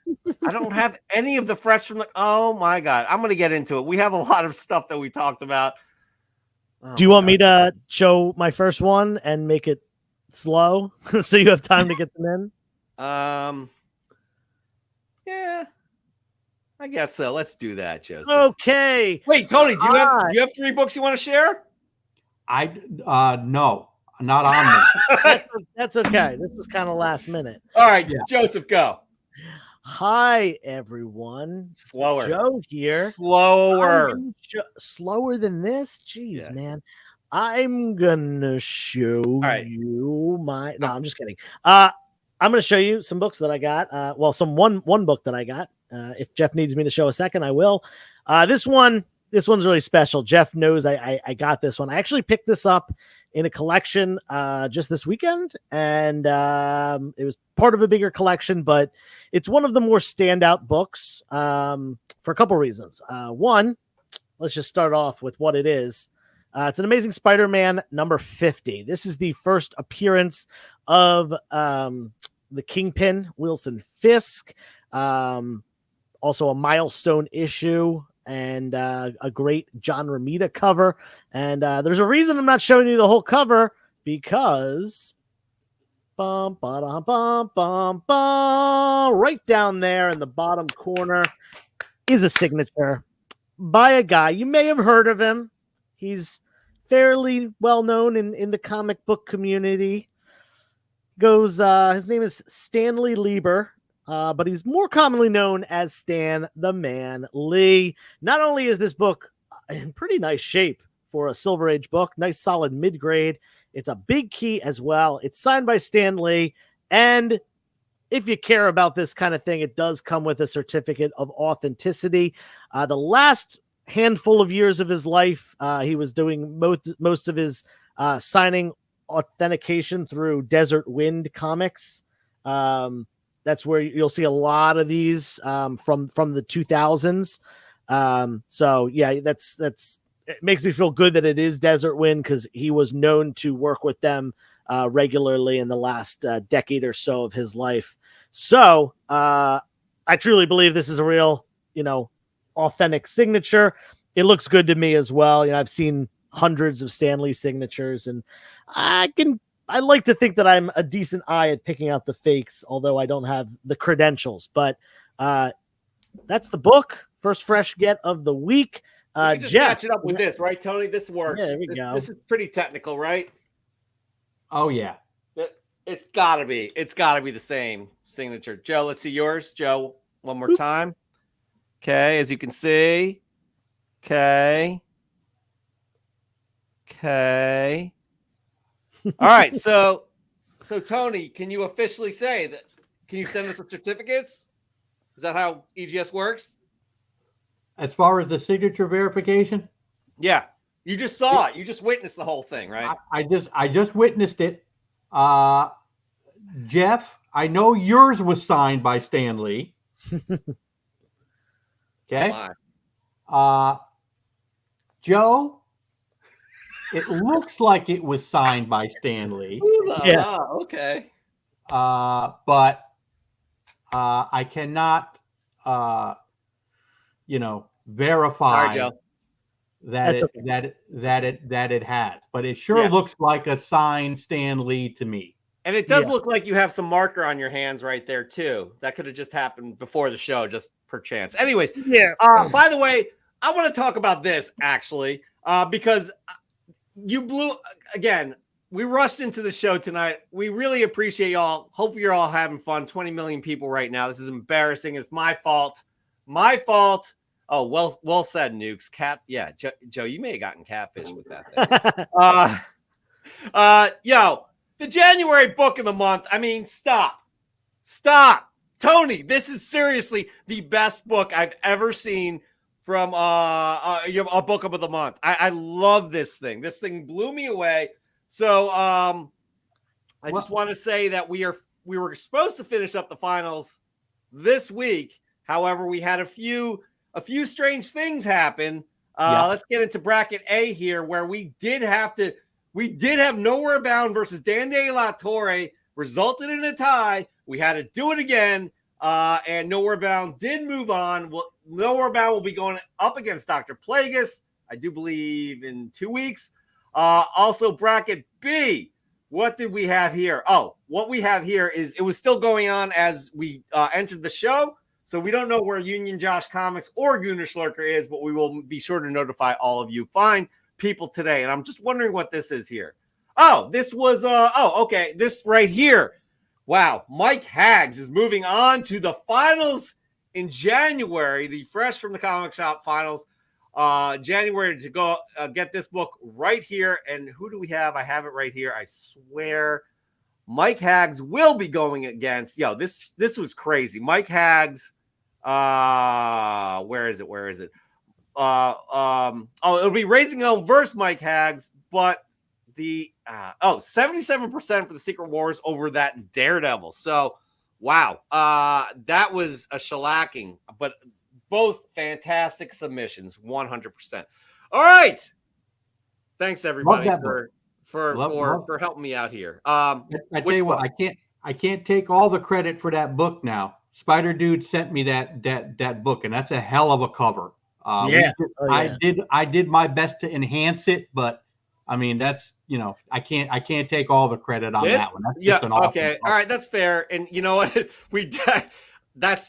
Spider Dude did a fantastic job here, and we should definitely say that. But Tony, the label up there, especially with the Joker in the middle and just matching that orange, everything pops. And that's what you get with EGS, or those custom labels we love so much. Sorry, we're going to get into our submissions now because we have some decisions to make as well. We got Raising Elm. We were talking about Raising Elm, and this is a great example. We say that Raising Elm does a fantastic job of showing off the books, but this is a great story right here. Howdy, Comic Fam. Earlier this week, I received an unexpected gift from a surprise source, my boss. I've only been working with him a few months now, too. Are you shocked? I know I was. Still am. That's why I want to share this with you all. Over the last 20 years or so, I've worked for several different type of supervisors that each had their own style across the spectrum of leadership. Some of those leaders put the company first. Others had their own agendas, but only a few, the really good ones, have had their employees' interests at heart. My boss, he took it one step further by recognizing my interests and gifting me with these 2 comics, Spider-Man number 15 and Silver Surfer number 58. And he didn't just go out and buy these. No, these were books from his personal collection he had when he was younger. They're rough around the edges because he enjoyed them for what they were, stories. These books may not be key issues to your average collector, but they will be key issues in my PC. Much love, Comic Fam. Yo, guys, I love that story. It is a perfect example of the stories that we do look for. And not better than my alligator story, which isn't a true story, but you could see it's a possibility, a strong possibility.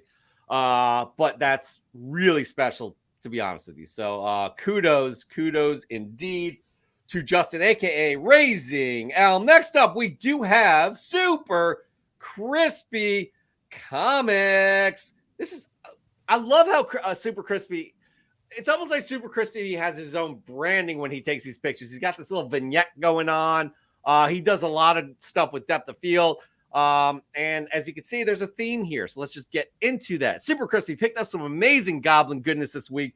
Wouldn't it be great to have a super gritty villain movie of this twisted bad guy? I feel like we've gotten a great version of Green Goblin, especially in the latest Spider-Man movie, but a gritty down to earth kind of, I don't know. It'd be hard with his glider, wouldn't you say?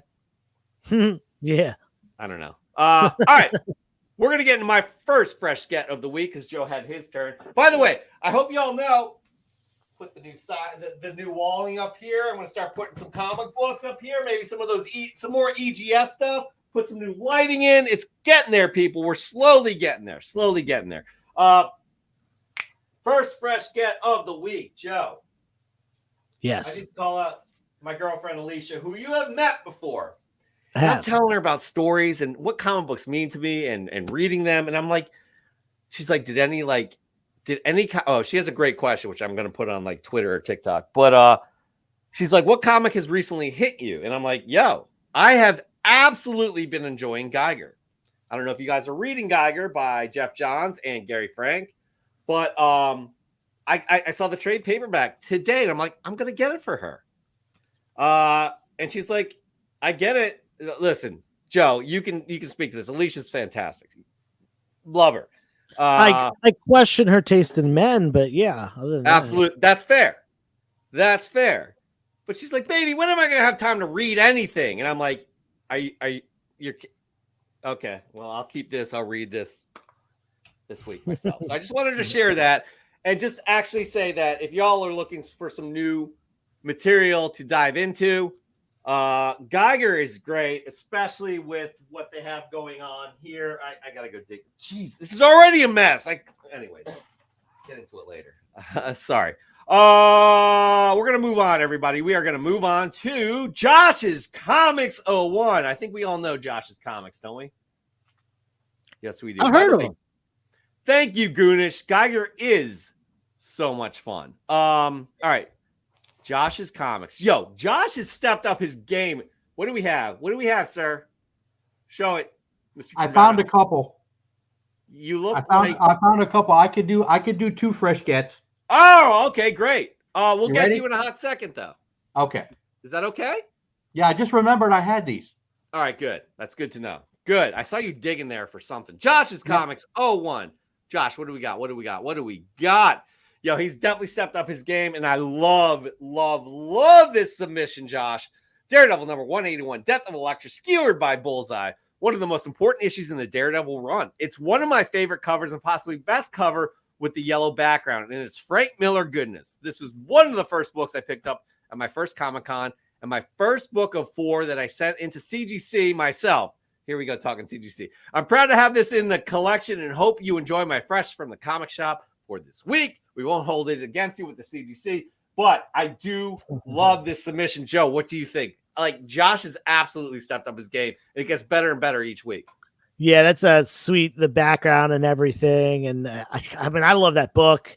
Miller Daredevil is kind of quintessential superhero comics, quintessential Frank Miller. Literally without that run, I think Daredevil would be like a E-list character. That's an interesting take. Yeah, okay. I mean, everything before that, with the exception of like a couple things, was like very meh. And it most of the stuff after that was really important, like his relationship to Kingpin, all that stuff, that all stemmed from the Miller run.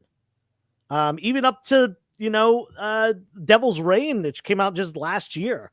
Most of the good Daredevil reading comes from that Miller run. Not only that, but it influenced Teenage Mutant Ninja Turtles. So it's just such a iconic book. I like that take, by the way. I do like that take. But we're going to move on to Mr. Trombetta's Fresh Get of the Week. What do you got? All right. This is actually, it's not brand new, but I did pick this up a little while ago. This is Harley Quinn. Let's see if we can see that. Number 6. Oh, that's a great looking cover, man. That's the Ariel Diaz cover. So it's a gorgeous cover, man. It's a gorgeous cover. So well done. There you go. You were scrambling. You did have Fresh Gets of the Week. I was, even though it's a little older, but it's probably been a few months or so. Yeah, as long as it's new in your collection, right, Joe? Hey, look, absolutely. It was here hanging around, so I got it. So you haven't been on the show in a while either, so it's fine. Yeah, we'll roll with it. We'll roll with it. Here we go. We got Nukes Comics up next. This is good depth of field. The way he composes his shot, always it's a treat. I do love it. Nukes Comics, fresh from the comic shop. Amazing Spider-Man 335, The Return of the Sinister Six. Spider-Man confronts a formidable alliance of his most notorious adversaries, including Doc Ock, Vulture, and a newly recruited Hobgoblin. Faced with overwhelming odds, Spidey must strategize. Strategery. He didn't write that. I just threw that in there. Strategize and fight to thwart their sinister plans. This issue delivers intense action, high-stakes battles, and a reunion of classic villains, making it a gripping and solid artwork from Larson. I picked this up from DBS. Good stuff indeed. Thank you for sending that in, Nukes. I like the submission. I got to say, I do like it. Joseph, your second Fresh Get? Yeah, your second Fresh Get. Second, yeah. Let's do it. This was in another collection that I bought this week. You might have seen, I posted a quick video of this guy's house as well as the collection.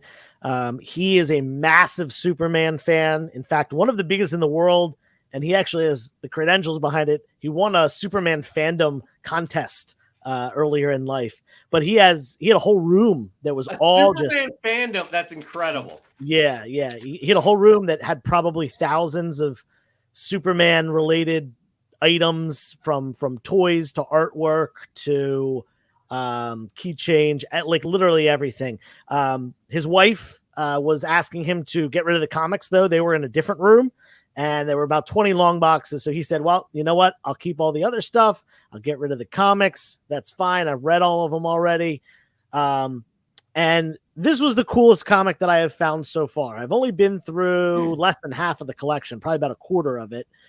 This is the best book that I've found so far, and just one of my favorite modern covers.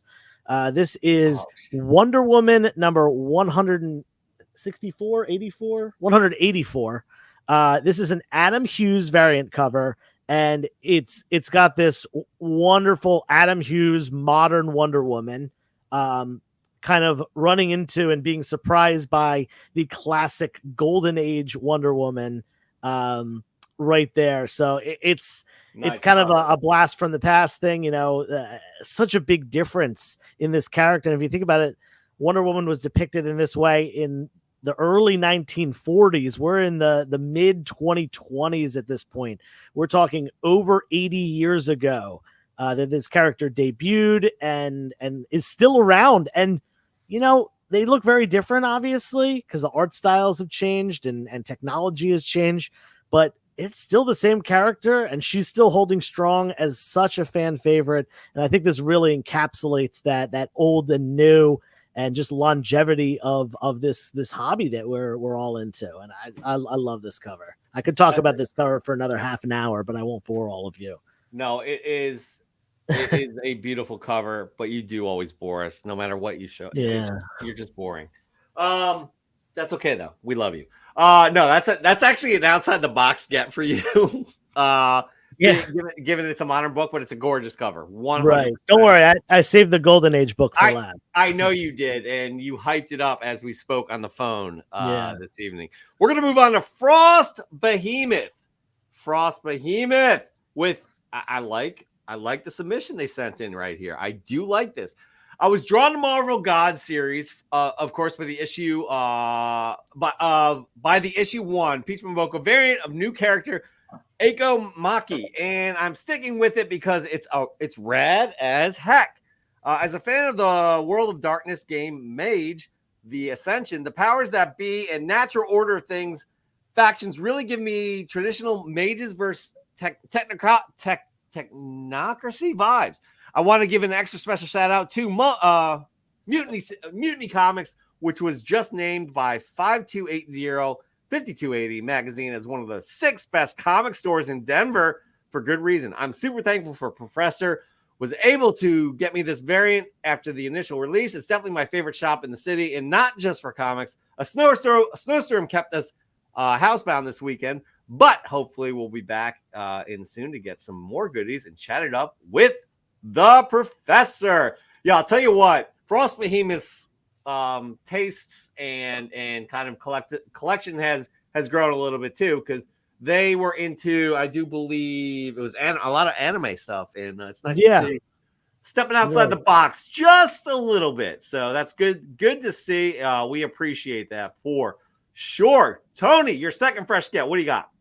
All right. I guess I am gonna keep the theme up here, but I am going to show you something that I ordered through the Warren Lau store, because to me, he draws the best Harley Quinn to me. And I ordered this. This is Harley Quinn Black, White, and Red are number 5. It's the limited foil. There was only 500 made, and I don't know if I'm going to be able to pick it up or not. Hold it in front of you. Hold it in front of your body. In front of the oh no. Oh no, hold it down. Hold it back towards your body. Pull it back towards you. There we go. Lower it all the way down to like your chest. Like hold it at your chest. That should work. Hey, there we go. Oh, hold on. There we go. Yeah, that is very nice. Yeah, it's the foil. You know, the foil really messes with the camera. It's very hard to show off foil. But however, I'm liking how she's up against. It looks like she's up against the wall, just chilling out. Yeah.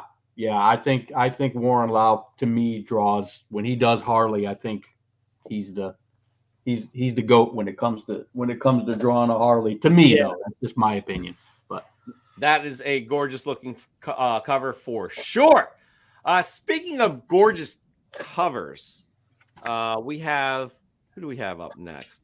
We got Nori Jordan. This is the one, Nori. You got to tag us in the picture. There's no tag at all, even in the description, which again doesn't matter. But but look at this, guys. I think Nori Jordan is all in on Twilight, by the way. I'm not much of an Avengers collector, but when looking through previews, I saw the Avengers Twilight series, and I thought I would pick it up.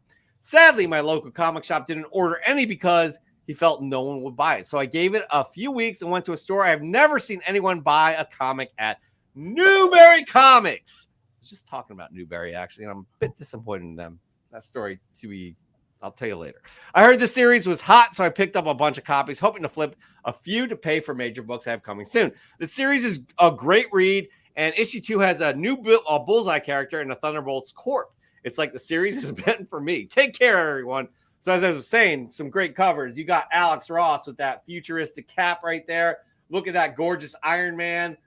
Scotty Young obviously has a variant. I have read issue 1 of this series, and I love it. I think I was talking to Josh's Comics. I don't know, Josh, if you read. I can't remember if you said you read it or not. But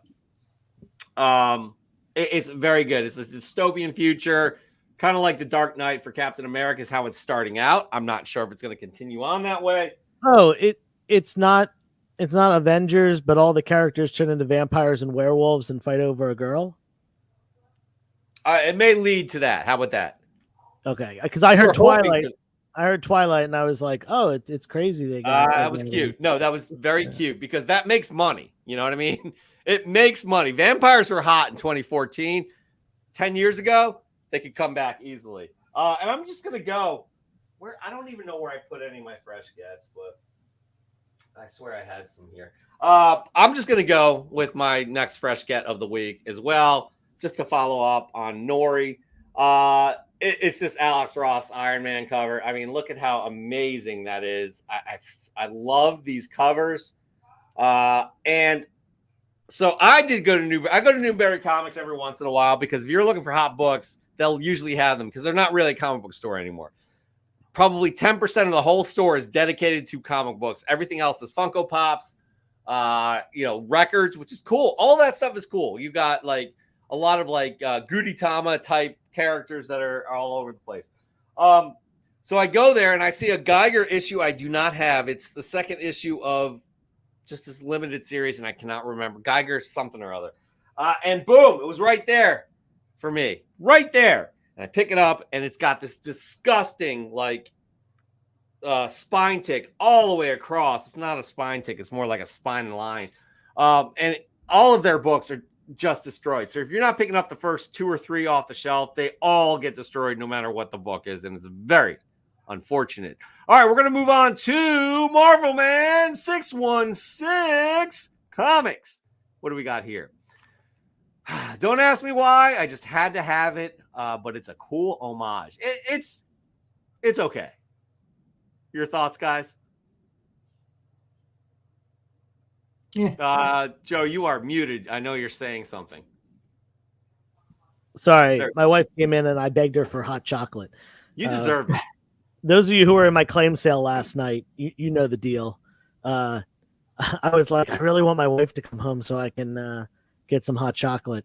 And then 2 minutes later, she walked in the front door and I asked her, I was like, can you make some hot chocolate? And guess what? I got hot chocolate. Anyway, I'm sorry. I'm sorry for taking away from Marvel Man 616 thing. Yeah, I mean, it's cool. It's definitely cool. This is the most, or at least one of the most, this and like ASM 300 are probably the two most homaged comics of all time. Coincidentally, both originally Spider-Man comics and originally by Todd McFarlane.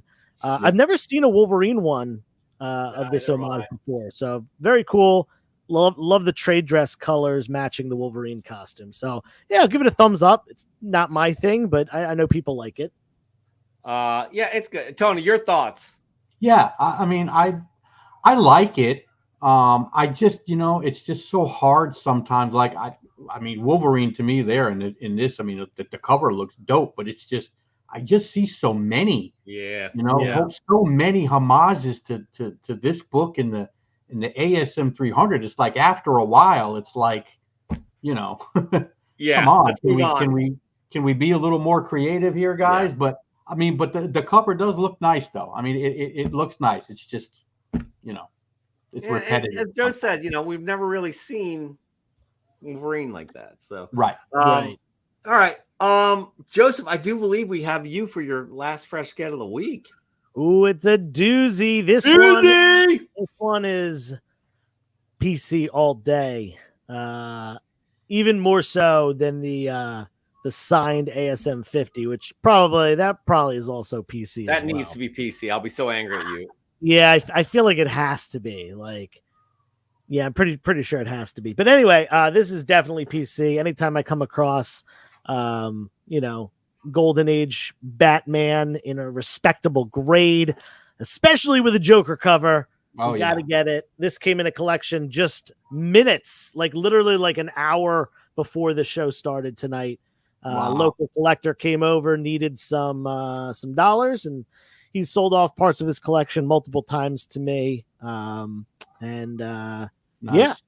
This was one of the books in there. This is Batman number 40. It is a classic Joker cover by Shelley Moldoff. No, this is actually a Jack Burnley and Charles Paris cover. I didn't realize that. It has Dick Sprang interior art, and of course a Bill Finger story. Very cool. My favorite is it's like kind of a like bad luck issue. So the Joker's like walking under a ladder, paint's falling on him, broken mirror, black cat, and then this newspaper says Friday the 13th on it. And I was born on the 13th, and my birthday obviously falls on Friday the 13th every couple of years or so. But yeah, it's a Golden Age Joker cover. There's not much more to say about that. And at a 4.0 solid, that's kind of where I aim for my Golden Age Batman is to be at least a 4.0 if it's obtainable in that grade. And this one is. Yeah. Well nice. done. Again, like you and Bond. Paul Bond. I saw you. We're in like that message thread, and he's like, he's trying to collect all the Joker covers under 100. Is that right? Right? Yeah, all the Joker covers for Batman. I'm trying to do the same thing, but Batman and Detective Comics. Okay. It's nice to have goals like that, I have to say. Yeah, all right, it's not. I'm going to close out here, but before in terms of fresh gets. Did you have another one, Tony? Yes, I have 3. By all means, please. I had 3. Again, I didn't even know which ones they were, guys. So these are the 3 that I had here. That's fine. But anyway, I guess in honor of the Super Bowl next Sunday. The one that Dallas isn't in, but I guess we have to say that the Eagles one are not Dallas in as hasn't well. been in what 28 years, 29 years, I don't know, something like that. But anyway, this has to do with I guess Miss Swift herself. There you go. But there you Dazzler, go. I love that. Dazzler book. Joe #1 loves it too. Yeah, how many of those do I still have? So that's a great book, though. That's a nice book. Yeah, good for you. I like that pickup. All right, I'm going to close out here real quick. But before I do, I just want to talk again a little bit about Geiger. I know Goonish has read Geiger. I love it. I love Geiger. I love Gary Frank's art. They are trying to, with Image Comics, have a creator-owned universe, and they're touting this as the first time this has ever happened. I think Image early on, Tony, Joe, you're probably too young, but Tony, I think that's what they were starting Image Comics as. Spawn and Savage Dragon were kind of in the same universe. Yeah, but this is like another go at it if it's hasn't been done before. But this is Ghost Machine #1. Again, just a nice hopping on point, introducing all of these new characters. Very fun read. So I just wanted to point that out because Geiger is so good. I just love Gary Frank's art. Gary Frank is, he's the artist on this as well for part of the book. Then you got Redcoat right here. Don't know who. I think that's Rook. I haven't read the whole issue yet, but I read Geiger's part. Anyways, I picked up this Iron Man #33 from my favorite comic shop in the world. Oh yeah, Comics in Harrison, New York. And it is Invincible Iron Man #33. Very nice. It's so Silver. campy. It's so campy. Oh, yeah. This is what brought me to it. I'm through pulling your chestnuts out of the fire, Stark. Iron Man's cutting out. That one right there. It's right there. So obviously Iron Man was through pulling those chestnuts out of the fire. But if anybody can do it, it's Iron Man, right? I mean, he won't get burned. Wait, is that the suit talking to Tony, though? Know. I think it's the empty suit talking to Tony. He's probably trying to show, that you got an onlooker here, a nice young lad right here that's shocked because he will not pull out those chestnuts for Stark anywhere. I have no idea. But then you have Nick Fury shooting Stark over here. Lots going on. I have not read the book. I'll probably read it on Marvel Unlimited, but it just caught my attention how campy this is, and I kind of like the camp. So okay, here we are at the end of the episode. This is a fantastic episode, by the way. Tony, you made this episode. Joe and I were kind of like the icing on the cake, but you were the well, you could you could tell I was on because we've been on for 2 hours. So you could tell that's me right there. So But yo, I'll tell you right. what, in all seriousness, and Joe's probably going to agree with me, the segment with you, the Ask Tony segment was literally, you were coming, like you were just spilling everything out there. And it's very much appreciated for people in our community to have contact with somebody like you and what you do. You could tell by all of these comments in here, people were definitely appreciative of that. So seriously, with Well, we truly appreciate you and what you've done for the show, but also the community.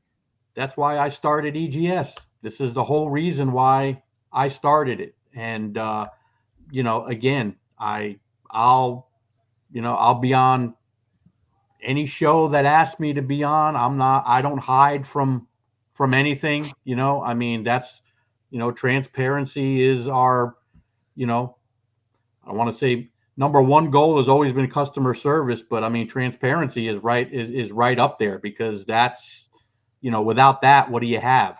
And just, like I said, I'm very easy to get a hold of. We don't, we answer our phone here, or, if we're busy, we call you back, we DM you back, we email you back. So please, anybody that needs any questions answered or concerns or whatever, we're real easy to get a hold of. So that's it, man. I thank you for giving me the time, the airspace to give my, opinions and, kind of explain Absolutely. how EGS does things maybe a little bit different than other people. And like I said, man, I really enjoyed it. And, thank you, and look forward to the next one down the road. Absolutely. You will anytime you want, and beware of those alligators. But we have two pieces. Those alligators, man, look, I could very easily turn this back around on you, Joe, and where you're from, I could easily say those alligators are rats. That's about the size of an alligator. No, I got the rats up here in New York more than Philly. I'll tell you that. I've lived in both places. So yeah, no, the rats are in New York. I think they're as big as our alligators sometimes. Jesus Christ. All right, we got two pieces of business to go through here. So Tony, you're just gonna be an onlooker for one of them. We'd like you to take the lead on the other. Joe, I don't know what we're gonna do here. So we got some comic books here. Yeah. There are, how many have stuck out for me? Raising Elm is not he is not eligible. I have two that stick out for me. How many do you have, Joseph? Go with your two, because I'm thinking they're probably the same as the two that are sticking out to me.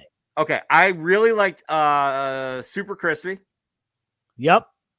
Right With the little depth of field there. Yeah. Yep. Love vignettes, that. And it's all Green Goblin. And yeah, again, centerpiece. He is now eligible because he's come off of 2023 Josh's Comics 01. Yeah. They're both. Those are the exact two that stood out to me.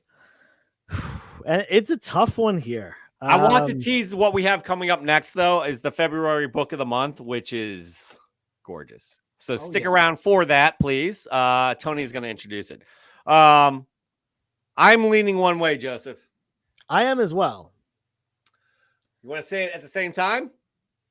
Sure. And this is for February, actually. Yeah.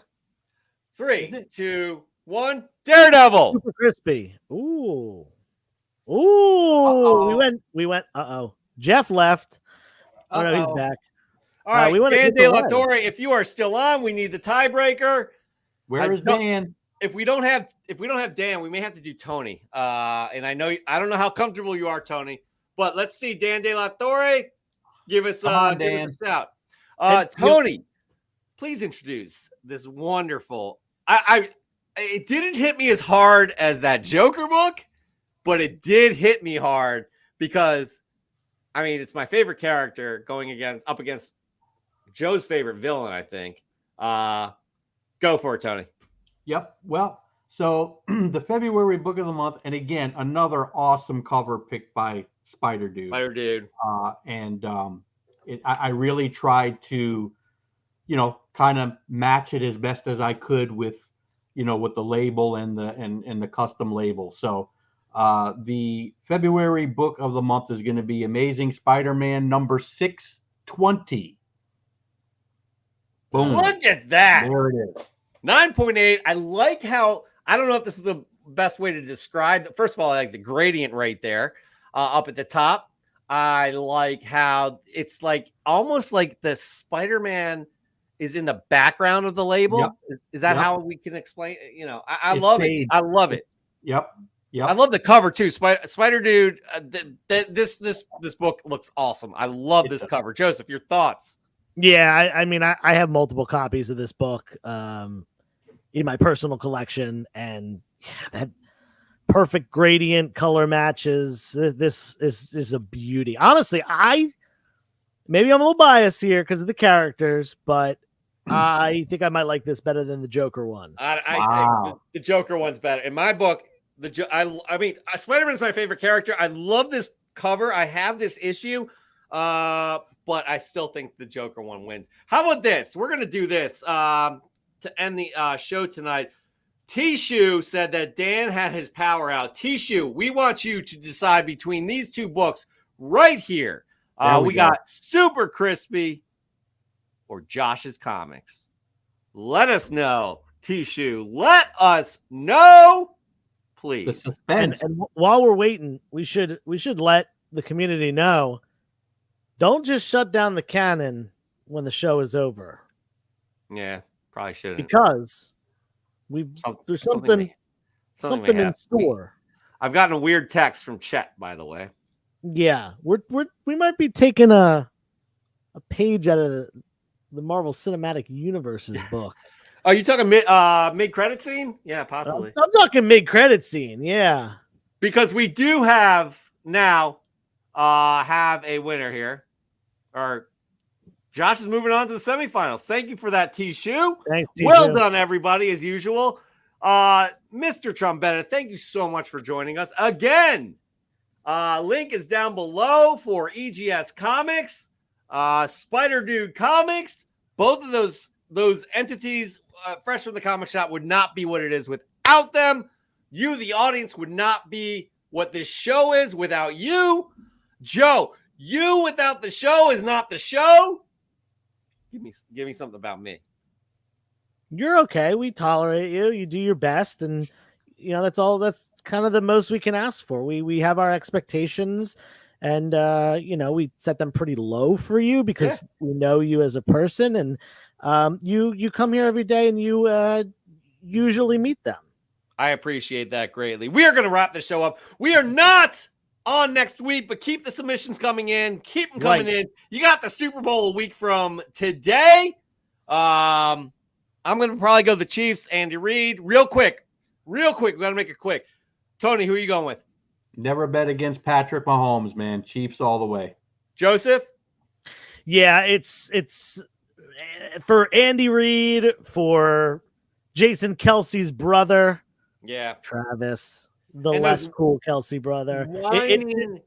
Whining and complaining 49er players and fans. You don't deserve it. All right. Thank you all for joining. We really appreciate it. We did get a message from Chet, so we need to check that out. Please be good to yourself. Be good to others. And we will see you 2 weeks from today. Peace. Chet here. Live from the thrilling conclusion of Operation. Comic Caper seems borrowing CC's ventilation system for an unorthodox entrance wasn't exactly appreciated.